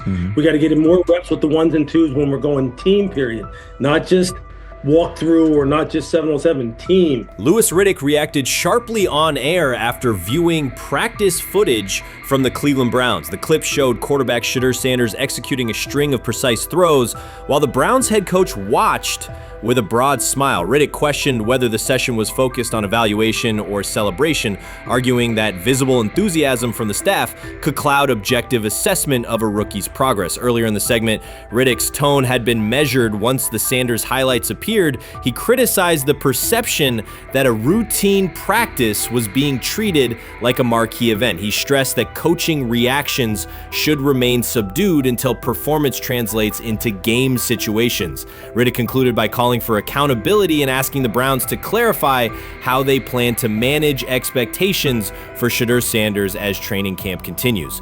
Couldn't imagine me myself saying, hey, you know what? As someone who has been at the very bottom to try and ascend to like some level of success, I could never imagine going, you know what would be really cool?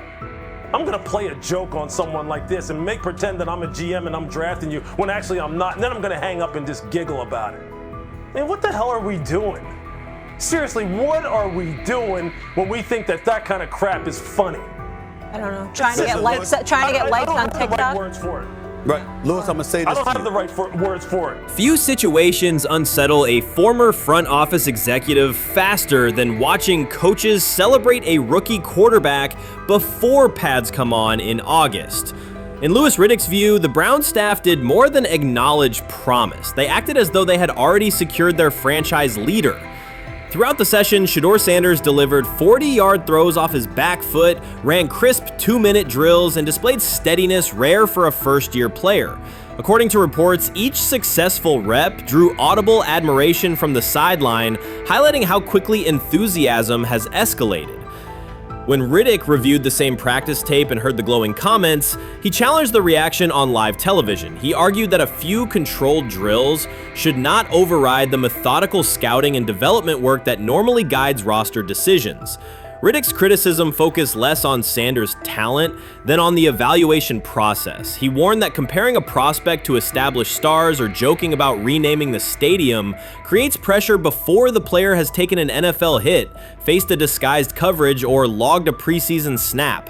Praising potential is acceptable, he said, but anointing a savior in July risks repeating the organization's history of premature quarterback expectations. Sanders brings confidence shaped by his father's legacy and his own disciplined preparation, yet Riddick insists that progress must be confirmed over time.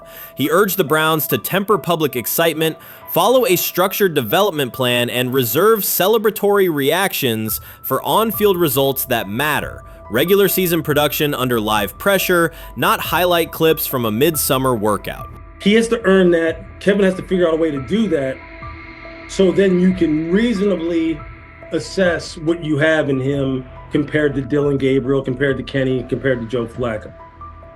If you don't, then the conversation surrounding him is going to continue to be what it's been, which is, but for some people, he was overhyped all along. He's not that great of an athlete, doesn't have a big enough arm. There's a reason why he was a 5th round pick, blah, blah, blah, which I don't believe.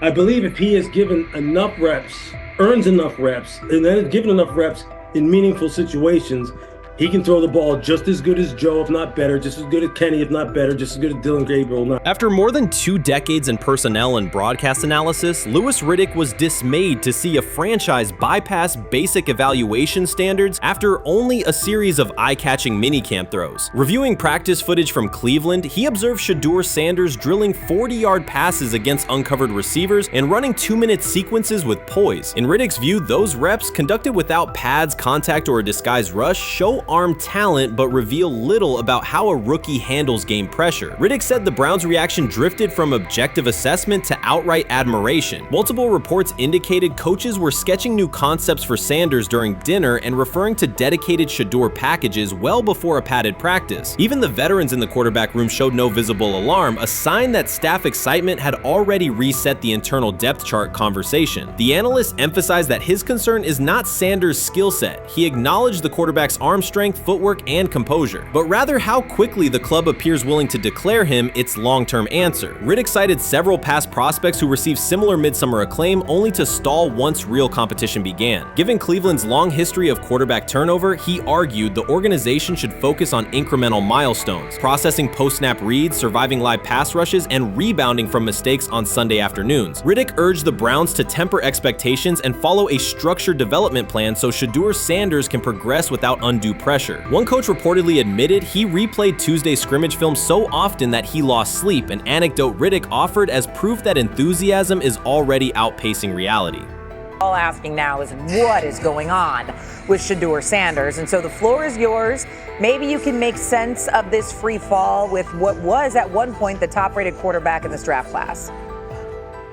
Yeah, Shay, I think at this point in time, this really isn't a football discussion any longer. This is a personal discussion. This is about it's a fit discussion. It's whether or not teams are just comfortable with everything that comes along with Shedeur in terms of who he is as a person, all the people that are surrounding him in terms of his inner circle, and whether or not teams deem that to be something that they're comfortable with. Right or wrong, that's the only conclusion you can really come to at this point. Louis Riddick voiced an escalating concern during the segment. Having witnessed numerous quarterback setbacks in his career, he worries another may be forming, not because Shedeur Sanders lacks talent, but because the praise around him is growing without restraint. Sanders has simply attended practice, delivered accurate passes, led the huddle, and shown the composure expected of an NFL player. Riddick fears the Browns' reaction, treating routine drills as proof of long-term success, risks setting premature expectations. He cautioned that the organization seems ready to celebrate a franchise savior before Sanders has taken a competitive snap, noting that such early adulation has derailed promising prospects in the past and could impede Sanders' measured development.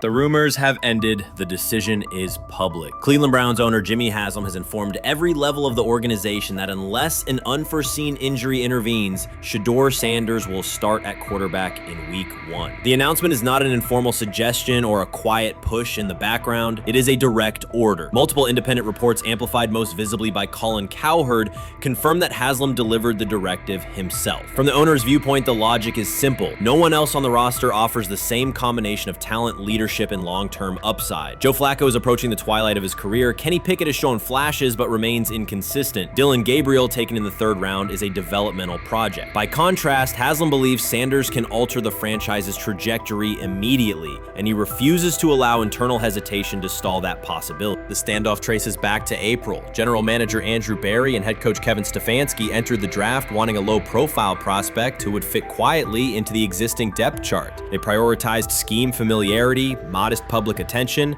and a clear developmental timeline. When the board lined up, they reached for Gabriel in round 3, reasoning that an early investment would justify keeping a rookie on ice behind the veterans. But Sanders continued to slide, first through day 2, then deep into round 5. Haslam watched the names come off the board, convinced the league's bias against Deion Sanders' outspoken son was obscuring legitimate first-round talent. When Cleveland's 5th-round pick arrived and Sanders was still available, Haslam intervened. He did more than approve the choice, he overrode the original plan, making it clear that the organization would select Sanders and give him every chance to compete. From that moment on, the Browns' internal narrative splintered into 2 camps, those ready to accelerate around their owner's vision and those still trying to protect their original approach. Once rookie minicamp began, Sanders erased much of the speculation. He commanded huddles, processed coverages quickly, and delivered throws with anticipation that belied his draft slot.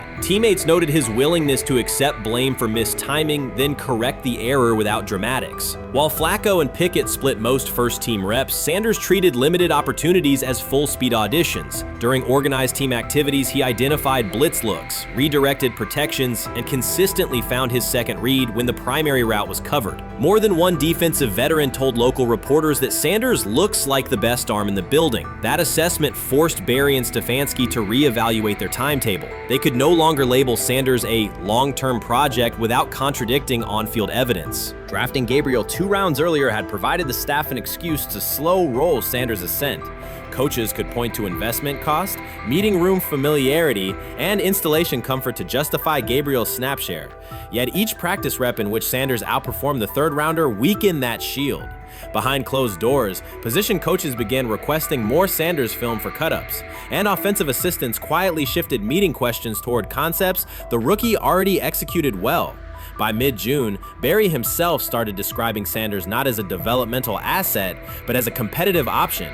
Those subtle linguistic changes signaled the front office's recognition that the narrative had moved beyond their control. Haslam's history with quarterbacks is well documented. His pushes for Johnny Manziel, Baker Mayfield, and Deshaun Watson were high-visibility swings, each driven in part by a desire to generate excitement as well as wins. Critics highlight those choices to question his evaluation track record, yet Haslam perceives Sanders differently. Where Manziel carried off-field concerns, Sanders brings a reputation for professionalism. Where Mayfield's leadership style divided veterans, Sanders' approach has united receivers and linemen. Where Watson's trade involved unprecedented controversy, Sanders arrived at minimal draft cost. Haslam sees a rare chance to capture star potential without mortgaging the future, and he is unwilling to cede that upside to cautious pacing. Cleveland supporters, weary of revolving door quarterbacks, have rallied around Sanders with unexpected speed. Sales of customized Sanders number 2 jerseys surged within days of rookie minicamp. Training camp ticket requests spiked once local media circulated videos of Sanders making NFL-caliber anticipation throws during 7-on-7 periods. The mood in Northeast Ohio has changed from tentative hope to active belief. Longtime season ticket holders who once shrugged at preseason storylines now debate Sanders' footwork at neighborhood barbecues. Social media engagement for Browns content has climbed, driven by highlight compilations of the rookie threading seam passes between linebackers and safeties. All of this places Kevin Stefanski in a fragile position. If he opens week 1 with a veteran starter and the offense sputters, criticism will be swift. Each stalled drive will be interpreted as evidence that he ignored the owner's edict and the fan base's intuition. Conversely, if he names Sanders the starter solely under pressure, any early struggles could be framed as proof that Sanders was rushed, further exposing Stefanski to blame. The only sustainable solution is conviction. Either stand behind a veteran with clear strategic reasoning or embrace Sanders fully and structure the offense around his strengths. Splitting the difference, rotating series, delaying first-team reps, or using vague competition language will satisfy no one and likely jeopardize locker room clarity. Sanders' personal approach has reinforced Haslam's confidence. Instead of taking post-draft downtime,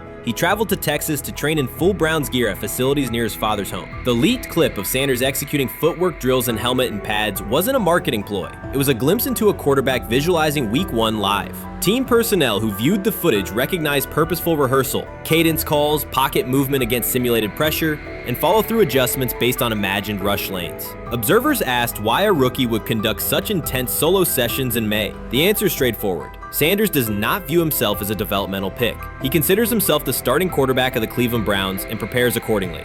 On pure ability, Sanders' arm strength ranks with the league average for starters. His accuracy to the intermediate middle, an area where the Browns' current scheme generates high leverage completions, has drawn consistent praise from receivers. The primary areas still under review are blitz recognition and live bullets and timing on deep outbreaking routes versus press coverage. Those developmental checkpoints are significant, yet daily practice reps show acceleration. In contrast, Flacco's mobility limits the boot action game that Stefanski installed to help Mayfield early in his tenure. Pickett can extend plays, but struggles to attack tight windows between linebackers and safeties, an essential requirement in Cleveland schematics. Gabriel remains an unknown at NFL speed. Thus, the competitive landscape favors Sanders sooner than the coaching staff originally planned. The franchise now stands at an inflection point. Haslam's mandate, the locker room's growing support, and the fan base's enthusiasm all tilt towards Sanders. The front office's earlier strategy, anchored in patience and quiet development,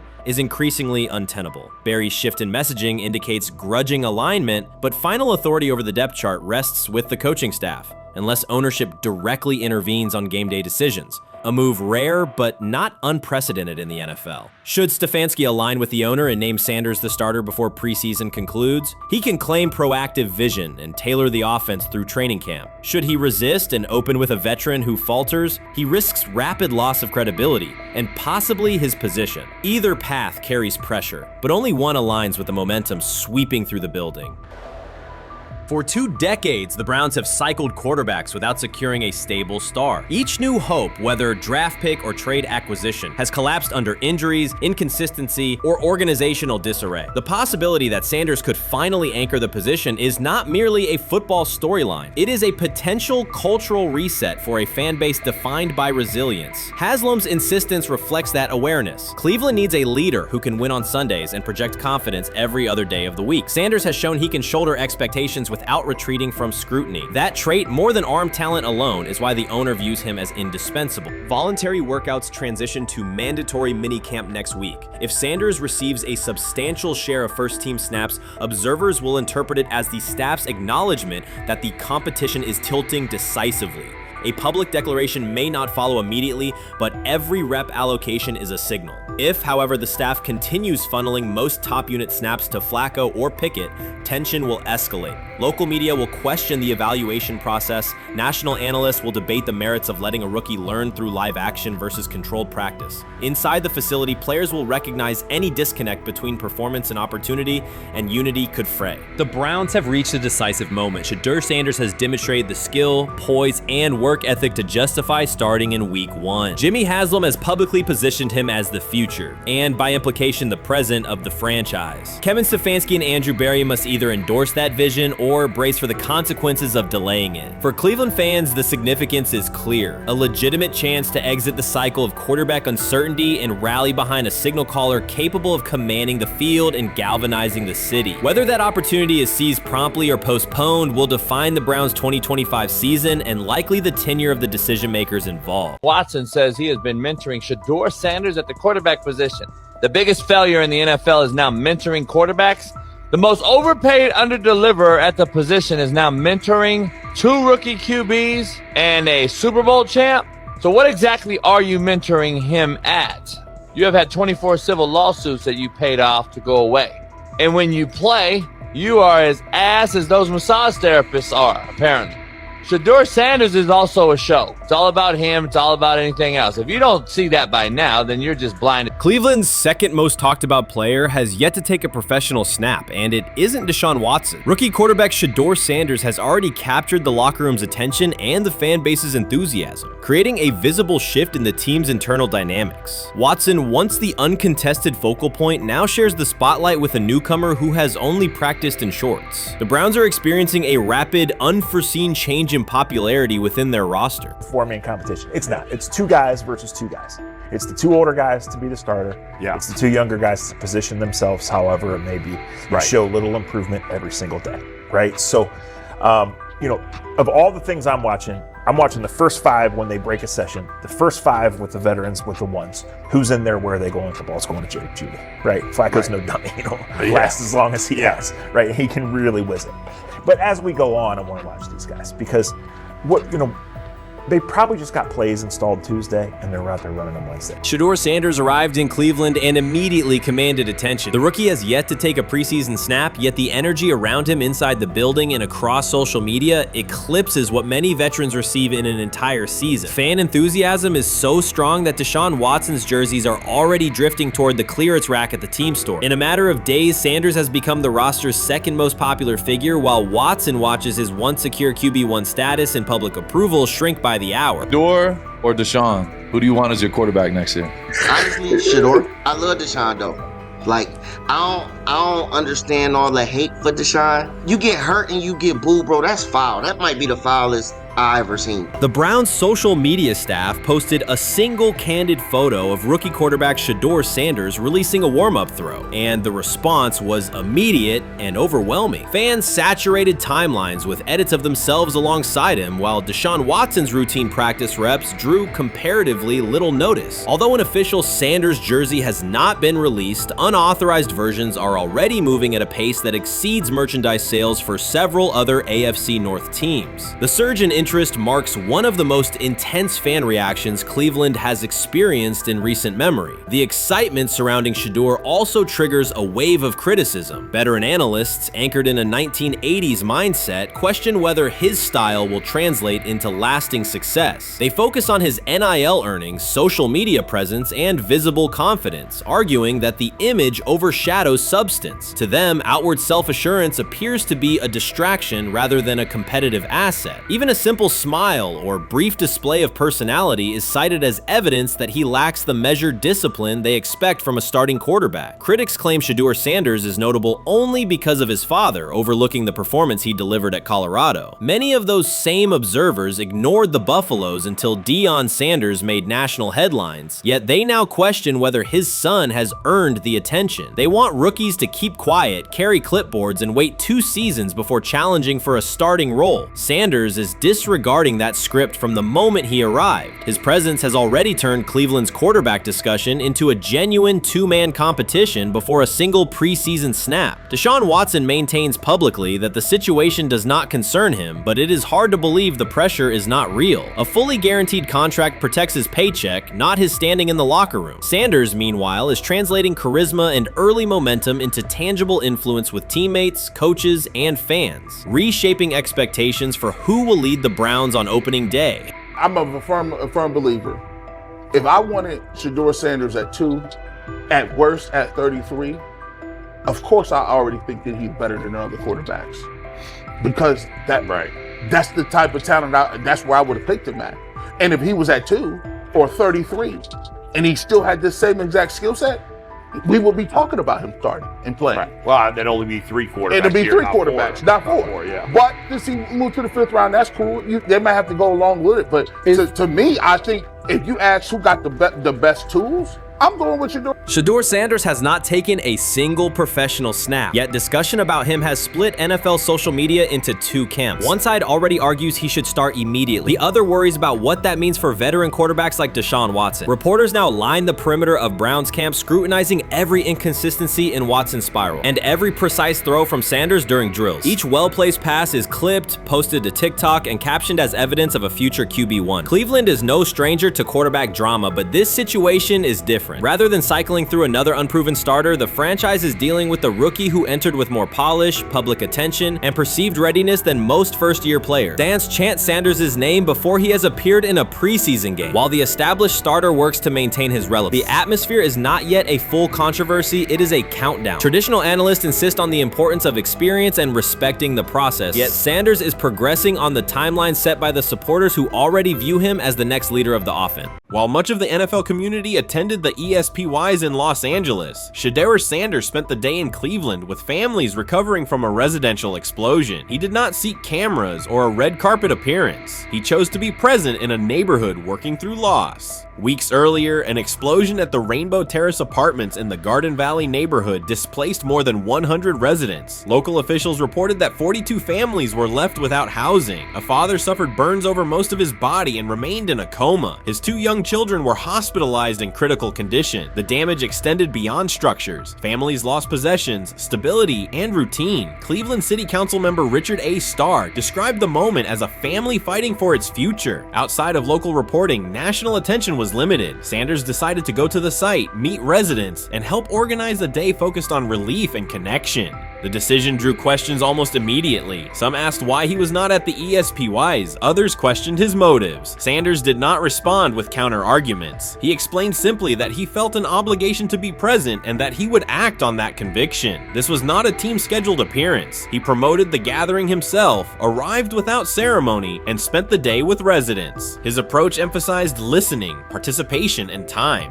The event, which he called the Garden Valley Fun Fest, brought a large turnout over several hours. The purpose was straightforward: create space for families to reconnect and for children to play, even as recovery work continued. Sanders threw passes with kids on the blacktop, joined in games, and spoke with parents and grandparents about what they were facing next. He moved through the apartment complex and common areas with minimal staff support. Browns defensive lineman Michael Hall Jr. attended and interacted with residents as well. There were no speeches or staged moments. The focus remained on residents and their needs. Questions about visibility persisted as photos and short clips circulated online. Some criticism framed the visit as a substitute for a higher profile appearance in Los Angeles. Sanders kept to the same message. The priority was to support a neighborhood coping with displacement and uncertainty. He did not present the choice as a protest of any event. He presented it as the correct use of his day. When local media asked about his intent, Sanders said his goal was to provide families with a day of enjoyment and a reminder of community. He added that financial support can help, but that showing up in person also matters. Standing with people, listening to them directly, and offering time. The statement matched the structure of the day. He stayed on site, remained accessible, and left the focus on residents rather than on himself. The timeline mattered to him as training camp approached. Sanders did not connect the visit to his role on the depth chart or his draft position. He kept references to football confined to preparation, learning the playbook, protections, cadence, and timing, seeking guidance from veterans, including Joe Flacco, and staying ready for opportunities when they come. He has repeated that he has time to grow and intends to use it to learn the system and earn trust. The visit did not alter those priorities. He returned to his regular schedule the next day.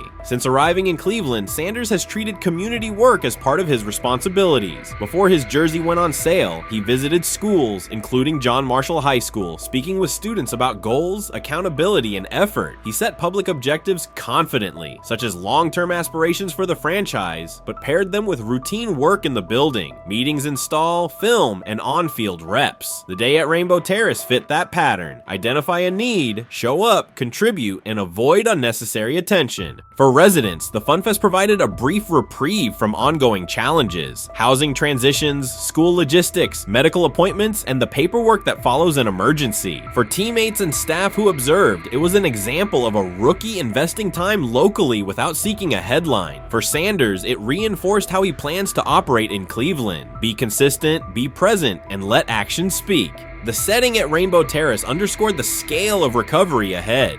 Families described the first weeks after the explosion: nights in temporary housing, efforts to replace clothing and essentials, coordination with agencies and community groups. Sanders moved from group to group, speaking with parents about their immediate needs, greeting elders who came to watch the activities, and encouraging kids who wanted to throw a football, run races, or take a photo. He kept the schedule flexible so residents could arrive and leave as they were able. Community partners and volunteers handled tables for supplies, simple games, and refreshments. There were no sponsor banners or organizational pitches. Residents organized as they usually do, checking on neighbors, guiding children, and sharing updates. Sanders' role was clear: participate, make time, and listen. The presence of a recognizable player brought energy, but the purpose remained practical: create a normal afternoon in a place that had not felt normal since the blast. Online reaction covered the full range of opinion. Some posts praised the decision and the event's tone. Others questioned why a rookie would skip a high-visibility awards show.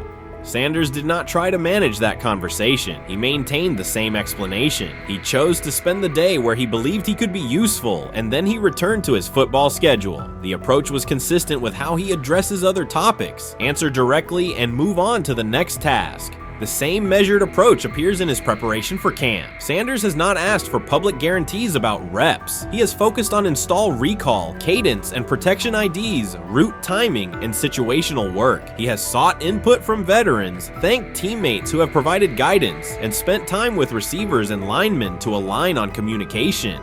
Coaches have emphasized that the quarterback competition is a process, and Sanders has accepted that framework. His emphasis remains on readiness. None of this overshadows the experience and resumes of other players on the roster. It does provide a clearer picture of how Sanders operates as a professional. He separates off-field actions from promotional efforts. He keeps football preparation focused on what he can control. He communicates with teammates across position groups so that timing and expectations are shared. He does not try to steer attention in his favor. He tries to make steady progress. The day in Garden Valley was one example. He arrived without a speech, stayed for hours, and left without an announcement. He did not ask for recognition. He offered time. Residents responded in kind. Kids lined up for catches and races. Parents and grandparents asked about camp and wished him well, and neighbors coordinated rides and schedules around the event. The atmosphere felt like a neighborhood gathering, not a media production. Local leaders who were present or who spoke later emphasized that recovery will take months. Families will continue to navigate housing, healthcare, and daily logistics. Events like the Fun Fest do not resolve those issues, but they help sustain community connections and morale. Sanders' contribution was to create a space for that to happen and to treat the day with the same seriousness he applies to practice, plan, execute, and keep the focus where it belongs. As the preseason approaches, Sanders will continue to compete for opportunities on the field. He has said he will be prepared when called upon, and that he understands the importance of mastering details before focusing on outcomes. The organization will make decisions based on evaluation, and he will accept the results while continuing to improve.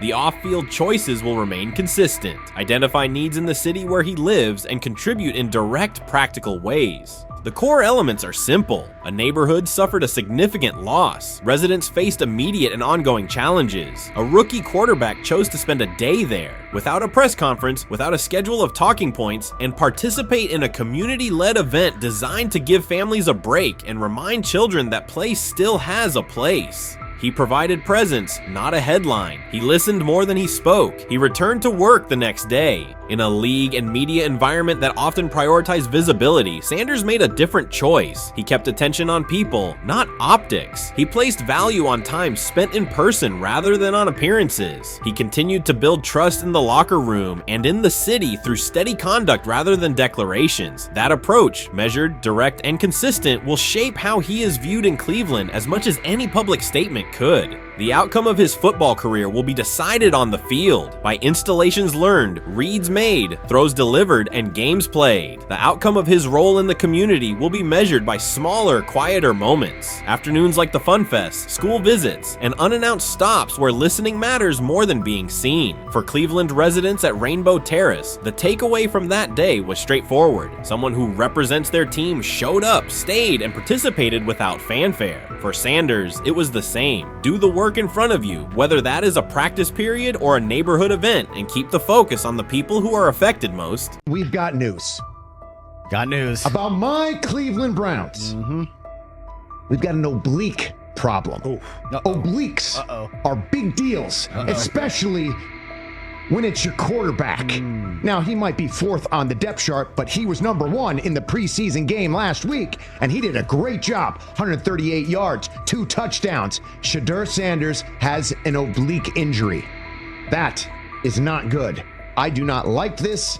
I hate this because I want to see more reps for Shedeur Sanders. Shedeur Sanders, a projected breakout this season, has been sidelined unexpectedly. The Browns coaching staff confirmed an oblique injury significant enough to keep him out of all activity. No reps, no drills, no warm-ups. Concerns are rising about how this may affect his momentum and force adjustments to the team's plan. The focus now is his recovery timeline, the impact on his development, and the next steps for the quarterback depth chart. Browns rookie quarterback Shedeur Sanders injured his oblique during practice today, putting his status in doubt for Saturday's preseason game against the Eagles.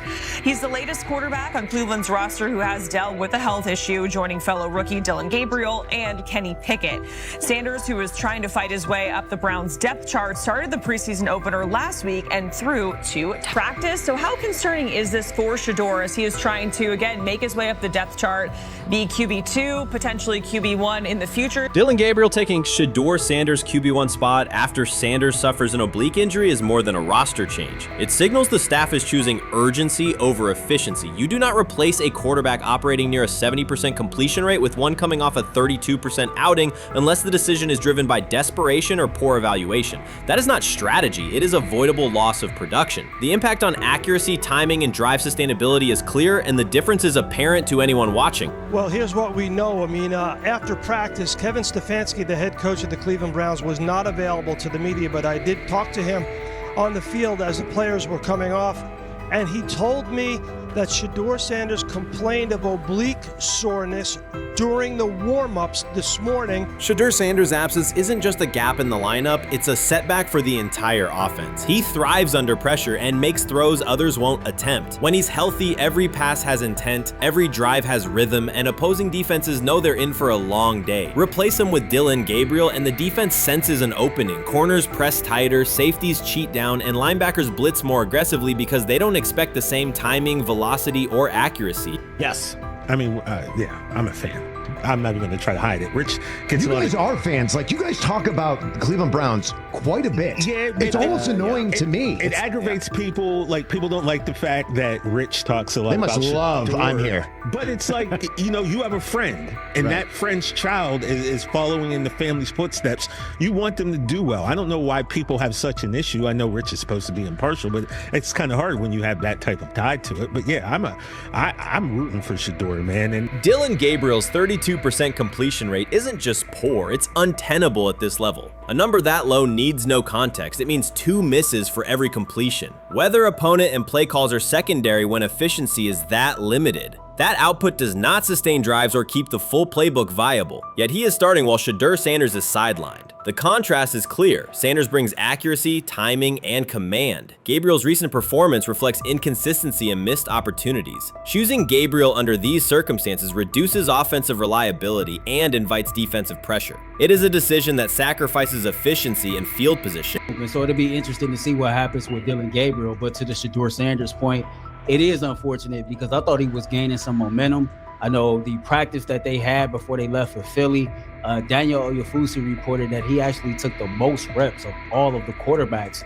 And that was the first time that had happened. It was the first time that he had went ahead of Dillon Gabriel, practicing with the twos, etc. So, like, coming off that stout performance against the Carolina Panthers, he was gaining momentum. If this were a clean evaluation, there would be no debate. Shedeur Sanders is the clear choice. He's accurate, composed, and consistent with a track record of high-level production. Dillon Gabriel remains a question mark, and not the kind that stresses defense. He's the kind that makes coaches consider leaning on the run to limit risk and protect field position. The reality is that injuries create openings for players who haven't earned them. Gabriel has stepped into QB1 while Sanders is out, but that reflects circumstance, not superiority. We don't know the severity of this oblique injury and whether it will even keep him out of Saturday's game against the Eagles. As for moving up the depth chart, I'm the Browns preseason sideline reporter. I was there Friday night when he burst onto the stage and set the NFL world buzzing. And yes, his demeanor was tremendous. His poise was tremendous. He did the things that were asked of him. But at the end of the day, he wasn't actually asked to do all that much. The real concern is how this could attach to Shedeur Sanders' reputation. The NFL is unforgiving about availability. An oblique injury for a quarterback isn't minor. It affects mechanics, torque, and timing. Even with a strong return, the injury-prone label can linger. For the Cleveland Browns, or any team seeking stability under center, that perception is toxic. Teams don't want a player they fear won't make it through October. That's the risk. Talent doesn't always overcome league politics. Once questions about durability start, they rarely fade. They surface in contract terms, roster decisions, and sideline evaluations. So Shedeur Sanders is injured again? If you were following along on social media today for the Browns' first joint practice in Philadelphia against the Eagles, wow, you were in for a tumultuous ride. I mean, all the reporters, both Browns and Eagles reporters, were pretty much flabbergasted at the fact that Shedeur Sanders was taking 0 team reps during the day, and even Tyler Huntley was getting team reps instead of Shedeur. And then it came out, obviously, everybody's speculating. There's people calling for Kevin's jobs, and before I go any further, I don't blame anybody. Ever. Meanwhile, Dillon Gabriel's numbers should be sidelining him, not elevating him. A 32% completion rate isn't a dip, it's a warning sign that points to issues with field vision, timing, and receiver cohesion. That's the quarterback taking snaps while Shedeur Sanders is out. Put their work side by side and the gap is obvious. Sanders shows consistent placement, timing, and footwork that reflect high-level execution. Gabriel's recent output introduces variability that shrinks the call sheet and stalls drives. You can't claim the priority is winning while starting a quarterback who isn't reliably delivering routine completions. Fans recognize it, receivers lose confidence and tempo when targets are off, the offensive line's urgency fades when protection doesn't translate into productive throws, team belief in the quarterback is fragile, and once it erodes, a season can come apart quickly. We could be looking at, 3/4 of Snoop and maybe 1/4 of Dillon Gabriel. Not really exciting for the fans. Of course, it would be nice to see what Dillon looks like. Did spend third-round capital on him. If you're Dillon Gabriel and you're a rookie, is not you be want to get team. healed. You want the reps. You want to take these reps. So what do you do to prepare yourself and get ready? Because, man, when rookies get injured, it's like these reps are so valuable. Yeah, sets them back a lot. We do have some video here. Mike Garafolo had some video of Jalen Hurts kind of helping Shedeur use his cart to get off the field here. Shedeur Sanders changes the entire equation. His presence under center keeps defenses honest, keeps teammates engaged, and expands the coaching staff's options. You can call vertical shots, open the playbook, and control the game's tempo. Dillon Gabriel limits that. With him, the playbook narrows, drives stall, and the defense ends up on the field too long trying to compensate. The Cleveland Browns are not in a position to gamble at quarterback. This is a franchise with a difficult history at the position. With Gabriel, the issues are visible from the stands. A 32% completion rate won't jump to 60% with a few extra reps. If anything, it will decline as defenses present looks they would not risk against Shedeur. And that's the core issue. Shedeur Sanders at 80% is still a better quarterback than Dillon Gabriel at his best. That isn't exaggeration, it's the numbers. If Sanders is a 70% passer when healthy, even a drop to 60% keeps him well ahead of where Gabriel is now. Yet the team is rolling with the quarterback who isn't delivering routine completions. Every week Sanders is out, his hold on QB1 loosens. That's the hard truth. The longer Gabriel stays in the role, the more coaches cite continuity and chemistry to cover what's happening on the field. Every throw and every drive has to be a statement, not just to win, but to erase any notion that Gabriel is a legitimate alternative. In the NFL, QB1 isn't handed back because you used to be the best option. You have to take it. Started off with some positive news for Shedeur, and then it kind of just went left real quick. Shedeur got the news early on that if Dillon Gabriel couldn't go, he would get his second straight start in the Saturday preseason game against the Philadelphia Eagles.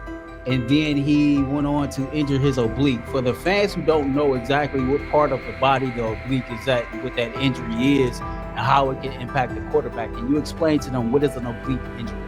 It's it's like up in this area, right? Well, you can't see me, but like right up in here, when you go to throw, like obviously that's all that. So the truth is straightforward. The Cleveland Browns, or any team in this situation, aren't going anywhere meaningful with Dillon Gabriel under center. You can frame it as progress and point to selective highlights, but reality will level it out, and by then the season is already slipping. Shedeur Sanders is the difference between a team with a path forward and a team playing out the schedule. He reads coverages, delivers on-time throws, and forces defenses to respect affect every level of the field. Gabriel turns the offense into guesswork. The NFL is built on results, and the results are clear. Gabriel's 32% completion rate functions as a warning sign. It doesn't need context, a clinic, or a film session to explain. It signals inefficiency that stalls drives and compresses the playbook. Yet he has been handed the role Shedeur established through precision, composure, and production. That decision undercuts the stated goal of winning. With Sanders, the offense retains structure, rhythm, and threat. With Gabriel, it narrows and exposes the defense to longer stretches on the field. Sometime last week,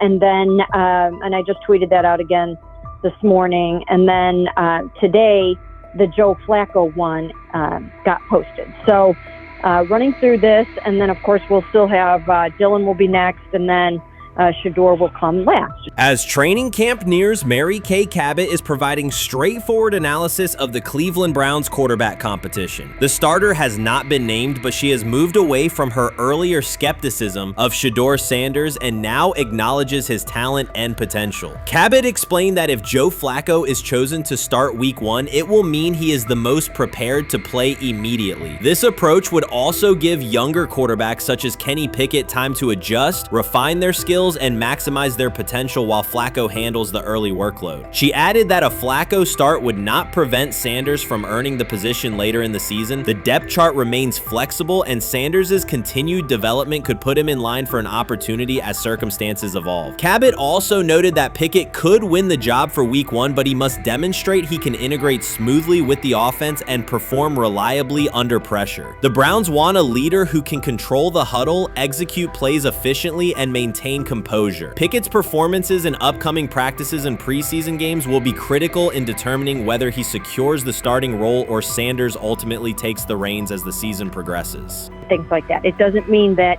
that Kenny can't swoop in there and steal that job by them, but he's really going to have to show that he has a complete mastery of this scheme and this system, and that they don't have to dial it back a lot to put him in there. So these will be some considerations, and I do think that that as the preseason goes along, it will become evident. Mary Kay Cabot recently stated that Shedeur Sanders is ready, and the Cleveland Browns are monitoring him closely. After a strong showing during organized team activities and minicamp, Sanders has made notable strides in his development. With continued progress, he is expected to return to the field prepared to contribute meaningfully. The Browns coaching staff is tracking his growth, and anticipation about his long-term role is increasing. Cabot added that if Sanders maintains this trajectory and continues to demonstrate poise within the team, he will have a legitimate chance to earn the starting quarterback job. Each practice rep strengthens his case, reinforcing the possibility that his development could benefit both the player and the organization. As Sanders impresses, discussion about his future in Cleveland becomes more compelling. Cabot also emphasized Sanders' advanced understanding of the offense. She noted that his football IQ appears in every drill and that he seems ready to execute the Browns system at full speed. His ability to process defenses quickly and make decisive reads distinguishes him from his peers. With the appropriate opportunity, Cabot believes Sanders could become a genuine difference maker for the Browns. One area Cabot highlighted is Sanders' command of pre-snap adjustments. His capacity to diagnose defensive fronts and communicate changes gives him an edge and reflects high football intelligence. If he translates those reads into consistent connections with his playmakers, he could elevate the Browns' offense significantly. By comparison, Cabot said quarterback Dylan Gabriel is still refining his grasp of complex terminology and play calling. While Gabriel possesses upside, Sanders' comfort with intricate concepts and his ability to manage tight pockets under pressure give him a clear advantage at this stage. Gabriel must sharpen those elements to compete at Sanders' level. Cabot previously reported that Sanders had already earned first-team practice snaps ahead of Gabriel. Her latest update confirms that Sanders is now approved as the Browns' starting quarterback, solidifying the organization's commitment to him as QB1. Expectations are high, and his response to the challenge will be closely watched throughout training camp and preseason. Cabot further noted that head coach Kevin Stefanski authorized Sanders to take expanded first-team reps beginning next month. This milestone underscores Sanders' readiness and the coaching staff's confidence in his progress. As the regular season approaches, Sanders aims to cement his status as the starter, and the competition for that position is intensifying. Though Sanders leads the race, Kenny Pickett remains in contention. Cabot stressed that Pickett must prove he can integrate seamlessly with the offense and perform consistently under pressure. His performance over the next several weeks will determine whether he can challenge Sanders for the starting role. With both quarterbacks vying for the top spot, the Browns' Week 1 starter will be one of the most scrutinized decisions of the upcoming season. For now, Cabot's reporting underscores Sanders' rapid ascent, strong football intellect, and growing command of the offense, qualities that position him well to lead Cleveland's offense when the opportunity arrives. They have never loathed college football itself. They have resisted the people determined to reshape it. When Deion Sanders, black, direct, unapologetic, walks into a room of power brokers and speaks with authority instead of deference, critics recoil. During his playing days, they complained about celebrations and gold chains. Now that he is a head coach, mentor, and father, they label him something more polite, but just as dismissive, a problem.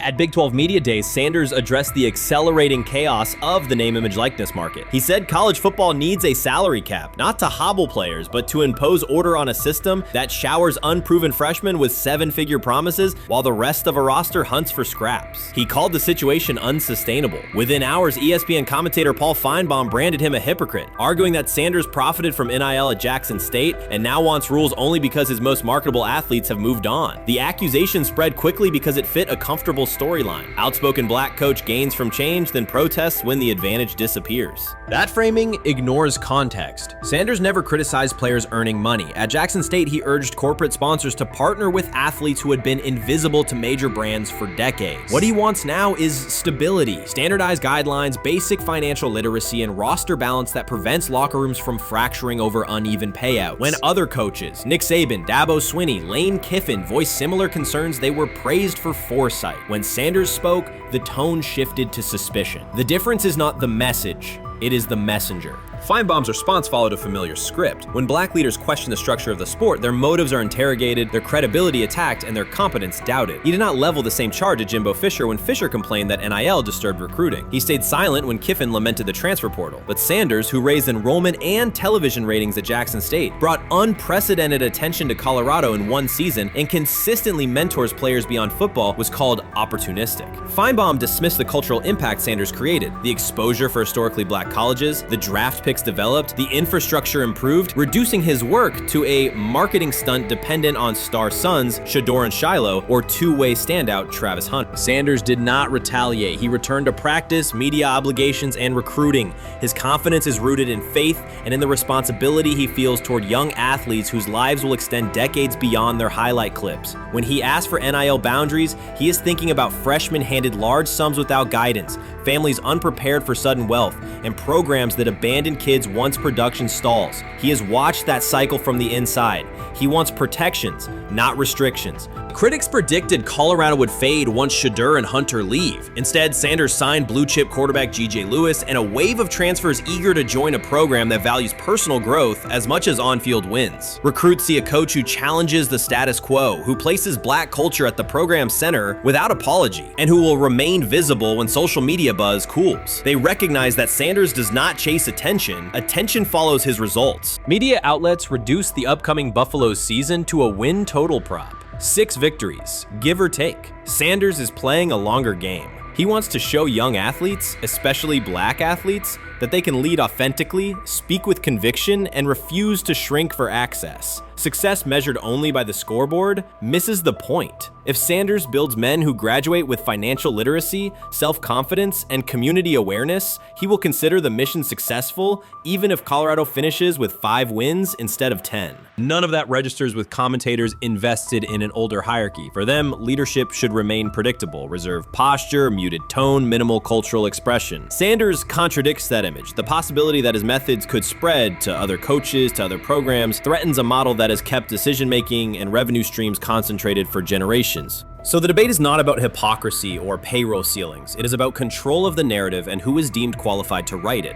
Sanders refuses to surrender that authority. He knows order is necessary. He also knows whose voices have been ignored whenever real reform is discussed. By speaking plainly, he forces television panels, athletic directors, and conference commissioners to confront issues they would rather defer: financial education, equitable resource distribution, and consistent national standards. Whether Colorado exceeds betting lines this fall will not change the trajectory Sanders has already set. He made Boulder relevant, energized recruiting beyond traditional power corridors, and broadened college football's cultural reach. that influence will persist long after social media debates cool. If his call for NIL structure eventually becomes policy, as the NCAA and Congress now contemplate, Feinbaum's soundbite will fade while Sanders' imprint endures. In the end, accusations of hypocrisy say more about the accuser than the coach. Sanders has remained consistent, empower athletes, hold adults accountable, and inject stability before unchecked money corrodes the locker room. The people who stand to lose clout in that environment prefer the chaos they can manipulate. Sanders prefers a system that nurtures the players who make the sport worth watching. His advocacy is rooted in experience, not self-interest, and his critics will have to decide whether to engage with that reality or keep shouting from the sidelines.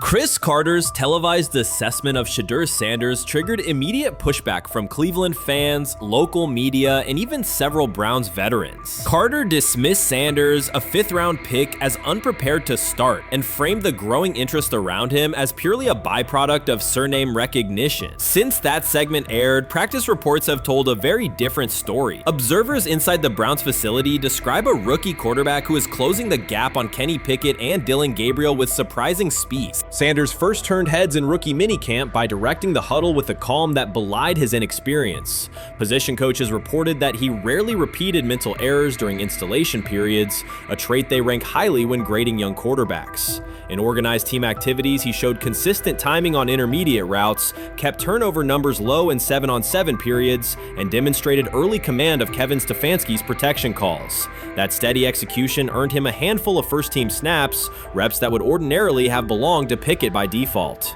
By mandatory minicamp, the rotation had shifted again. Practice notes from beat reporters detail the rise in Sanders' workload each day. Red zone series against the starting defense, 2-minute drills, and full field scrimmage possessions in which he checked out of called plays when fronts dictated it. Mary Kay Cabot, initially skeptical Sanders would challenge for game day snaps in 2025, wrote after consecutive sessions in mid-June that his footwork, release speed, and pocket management had, quote, meaningfully tightened since rookie camp. Her tone marked a clear departure from early spring projections that labeled Sanders a long-term developmental project. The broader quarterback context in Cleveland magnifies that progress. Deshaun Watson's availability and form remain uncertain after 2 injury-interrupted seasons, while Pickett's transition from Pittsburgh has been uneven. Dillon Gabriel's arm strength is evident, but coaches continue to stress hesitation in his full-field reads. Against that backdrop, Sanders' quick decision-making and mechanical efficiency have begun to look less like a pleasant surprise and more like the roster's most reliable short-term plan. Inside the locker room, acceptance has followed performance. Wide receivers cite Sanders' ball placement on outbreaking routes, noting that the ball routinely arrives on the upfield shoulder, a small but essential detail that allows for yards after the catch. Offensive linemen appreciate his pocket awareness. Joel Bitonio remarked privately that Sanders slides up instead of bailing when edge pressure flashes. Defensive backs say his eye discipline forces them to hold coverage longer than they expected against a rookie. Such cross-positional respect develops only when day-to-day tape shows tangible improvement. The reaction to Carter's critique highlights a recurring double standard applied to young black quarterbacks. Traits celebrated as swagger or confidence in other players were labeled arrogance when associated with Sanders, yet the quarterback himself has not responded publicly. There have been no subtle social media jabs, no mention of critics in interviews, only repeated references to competing for every rep and learning from veterans. That measured approach, combined with hard evidence from practice, has softened earlier doubts among coaches who prioritize demeanor as much as arm talent. Within the coaching staff, the discussion now centers on readiness thresholds. Stefanski's scheme relies heavily on quick rhythm throws, defined reads, and disciplined pocket movement. Those requirements align with Sanders' strengths: a compact release, willingness to target the middle of the field, and instinctive timing on RPO concepts carried over from his college tape. Staffers reviewing cut-ups from joint practices note that his internal clock already approximates NFL speed, a metric they did not expect to see until mid-season at best. If that trajectory continues through preseason games, the Browns face a consequential decision. Starting a 5th-round rookie 6 weeks after training camp opens would unsettle salary cap assumptions, depth chart politics, and external perceptions of organizational stability. Yet the internal mandate remains clear: the most prepared quarterback will play. That standard places Sanders in genuine contention because every practice metric used to grade readiness, turnover ratio, red zone efficiency, third down conversion rate has trended in his favor since early June. The organizational stakes are considerable. Cleveland has cycled through through starting quarterbacks at a startling pace over the past decade, shifting from first-round investments like Baker Mayfield to high-cost gambles such as Watson,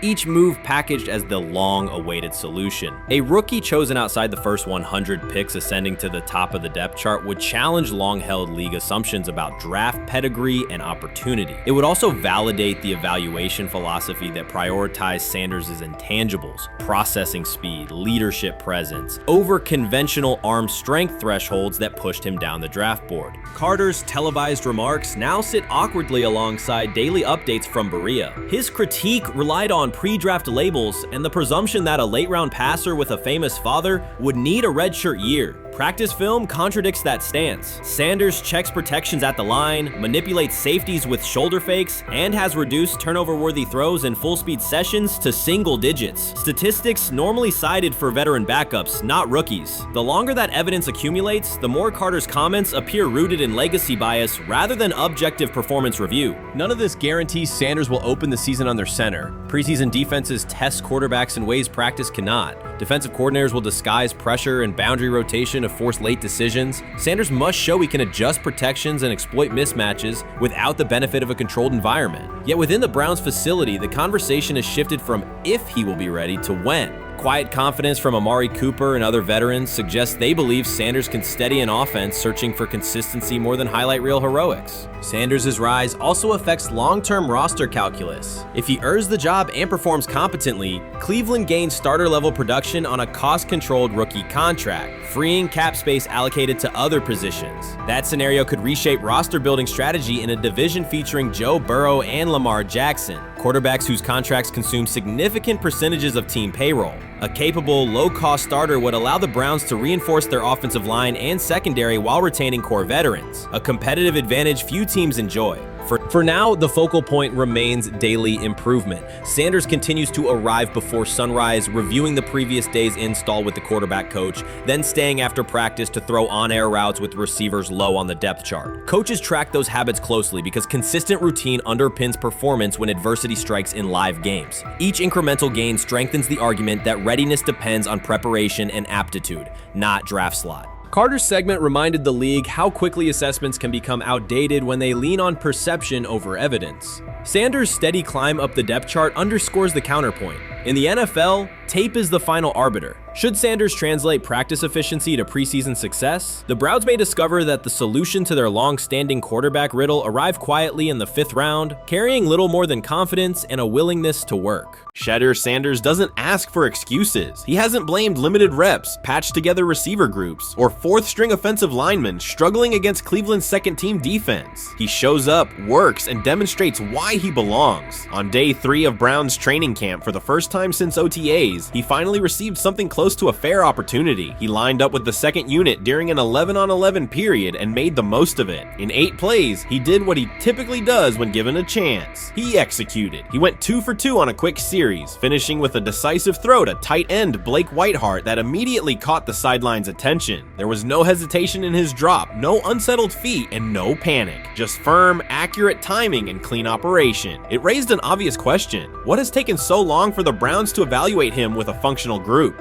The story isn't only about one throw, it's about the delay before it. Sanders has been the guy for most of his football life, commanding high school programs, starring in the Southwestern Athletic Conference at Jackson State, then operating under national attention at Colorado. For the first time, he's been told to wait. He has treated that reality as part of the job rather than a setback. He has prepared like a professional since the moment he arrived, and on the 3rd day of camp in heavy heat, he let the football represent his case. While coverage focused on the veteran presence of Kenny Pickett and Joe Flacco, Sanders made an impression with minimal volume. The difference with the second team was immediate. Protection held up, routes were on schedule, and progressions unfolded as designed. Within that structure, he looked like the quarterback who led efficient offenses at Jackson State and Colorado. Calm in the pocket, decisive in his reads, and accurate to tight windows. This was not simply a good practice period, it was a clear statement. He was not just operating the script, he was directing it. The timing was sharp, the reads were clean, and the seam throw to Whiteheart was a high-level anticipation throw, professional in placement and pace. The narrative around Sanders should reflect that when he is placed in a workable situation, his strengths are visible. Early work with 4th unit personnel included protection issues and unreliable spacing. With the 2nd unit, those variables stabilized and his work looked consistent with his resume. The performance supported a straightforward conclusion. The evaluation should move forward with higher quality reps. Sanders has been explicit about his approach. He does not request special treatment. He intends to be prepared so that when an opportunity appears, he can step in without a drop-off. He has said he wants to be ready for anything and not offer explanations after the fact. That mindset fits what teammates and coaches have observed. A quarterback focused on the assignment, not the conversation around it. The conditions were demanding: relentless sun, heavy humidity, and a practice tempo that stressed decision-making. Many players fatigued as the session wore on. Sanders did not show signs of rushing reads or forcing the ball. He managed the pocket, reset his base when necessary, and continued to deliver on time. The path he has taken, HBCU starter in the SWAC, then Power 5 starter under constant attention, has prepared him for compressed evaluation windows. He has been under scrutiny for years. The heat did not change his process. He moved defenders with his eyes, anticipated breaks, and stepped into throws with balance. The crowd was not chanting his name, and there were no ovations. That was irrelevant to the task. He is focused on the locker room and the staff, and he is building credibility the same way he did at previous stops, by being reliable when the ball is snapped. Quarterbacks coach Bill Musgrave has emphasized ignoring external noise and keeping attention on install, footwork, and timing. Sanders is familiar with the dynamic. He has been followed by cameras and commentary since his early teens. He has experience living with attention and still adhering to routine. Under heat, with a narrow set of snaps and multiple decision points, he stayed composed and effective. 2 speeding citations, 91 miles per hour in Brunswick and 101 miles per hour in Strongsville, became national items. General Manager Andrew Berry characterized the decisions as not smart and stressed that it's not only about driving fast, but about the safety of others. Sanders accepted responsibility, stated that he learned from the incidents, and said he would follow the rules. The attention to those citations did not alter his daily schedule or his practice preparation. He arrived early, stayed engaged, and kept the discussion centered on work. Away from the field, he spent time at Rainbow Terrace in Cleveland after a significant apartment fire, distributing supplies and checking on families affected by the incident. There was no formal media rollout around the visit. It was an instance of direct engagement with the community without publicity attached to it. That reflects the same approach he shows inside the building. Do the work first. Sanders treats each rep as if it might be his last for the day and his only chance to show a specific element on tape. He prepares for protections, cadence variations, route adjustments, and timing with a level of detail that compresses the learning curve. When he is not under center, he studies coverages from the sideline, charts plays, and reviews video before and after practice. He writes down the next day's calls so he can anticipate checks. He has referenced using virtual simulation tools to replicate snaps he does not receive physically. That is not a passive stance. It is an active attempt to reduce the distance between classroom and field. He is building relationships across the roster, not just with projected starters. He communicates with defensive backs to understand what they see and how they react to certain stems. He spends time with offensive linemen to align on cadence and protection calls. He connects with newer players away from the facility so that communication improves in practice. That is practical leadership, consistent, low visibility work that becomes obvious when the ball is snapped and the operation is smooth.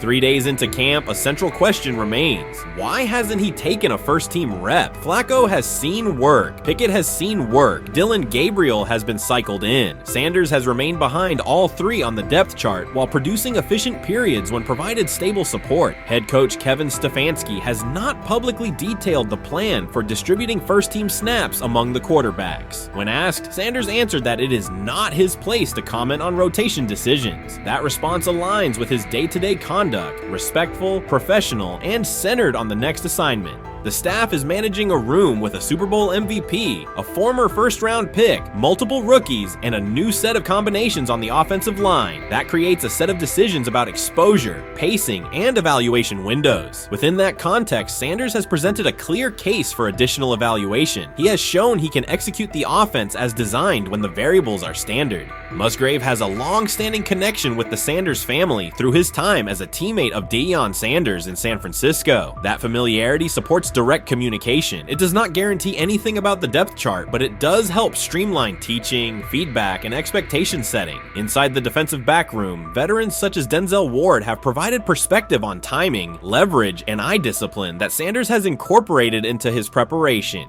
He is operating without the immediate family structure that defined his college environment. Away from his brother Shiloh and his father Dayon, he is managing his own housing, nutrition, recovery schedule, and all the smaller tasks that accompany an NFL routine. Those adjustments matter because they influence consistency across a long camp. He has treated those responsibilities as part of the job rather than distractions, which is reflected in a steady daily approach. What he showed on day 3 with the second unit was not a surprise to those who have tracked his prior work. It was a continuation of a profile: efficient sequencing, clear timing, and consistent ball placement when protections and routes hold up.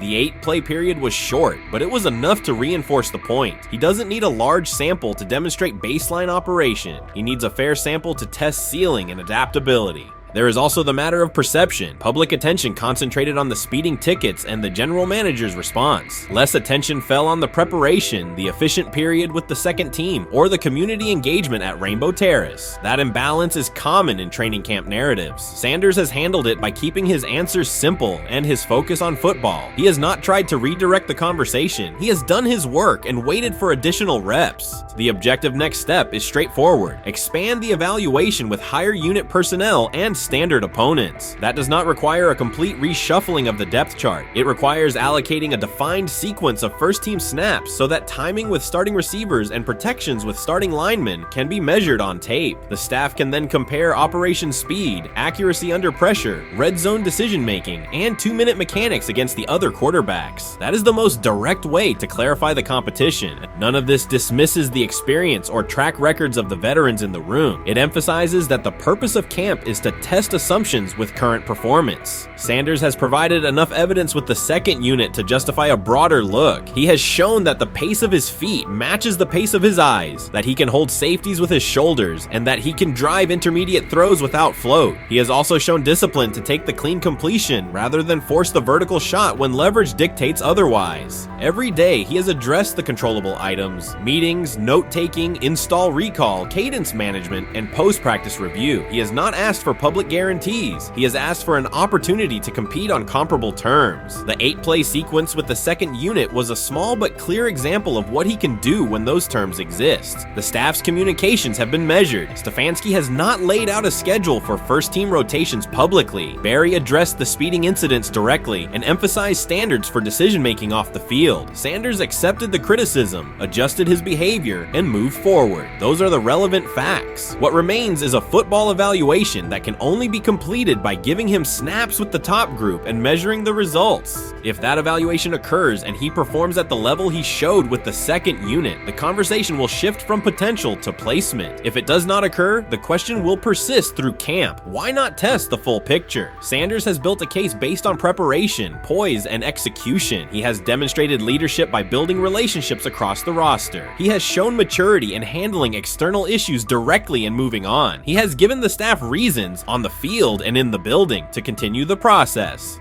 3 days into camp, he has answered everything within his control. He has shown growth, discipline, and consistent operation. He turned early fourth-team disarray into learning, then executed cleanly when moved to the second unit. He kept the discussion on football when outside topics threatened to dominate. He has not tried to win a press conference. He has tried to win every rep. If he continues to stack days like this, the next step is logical. Evaluate him with the starters, document the results, and let the tape determine the depth chart. Until then, he will continue to prepare, continue to compete, and continue to present the same message through his play.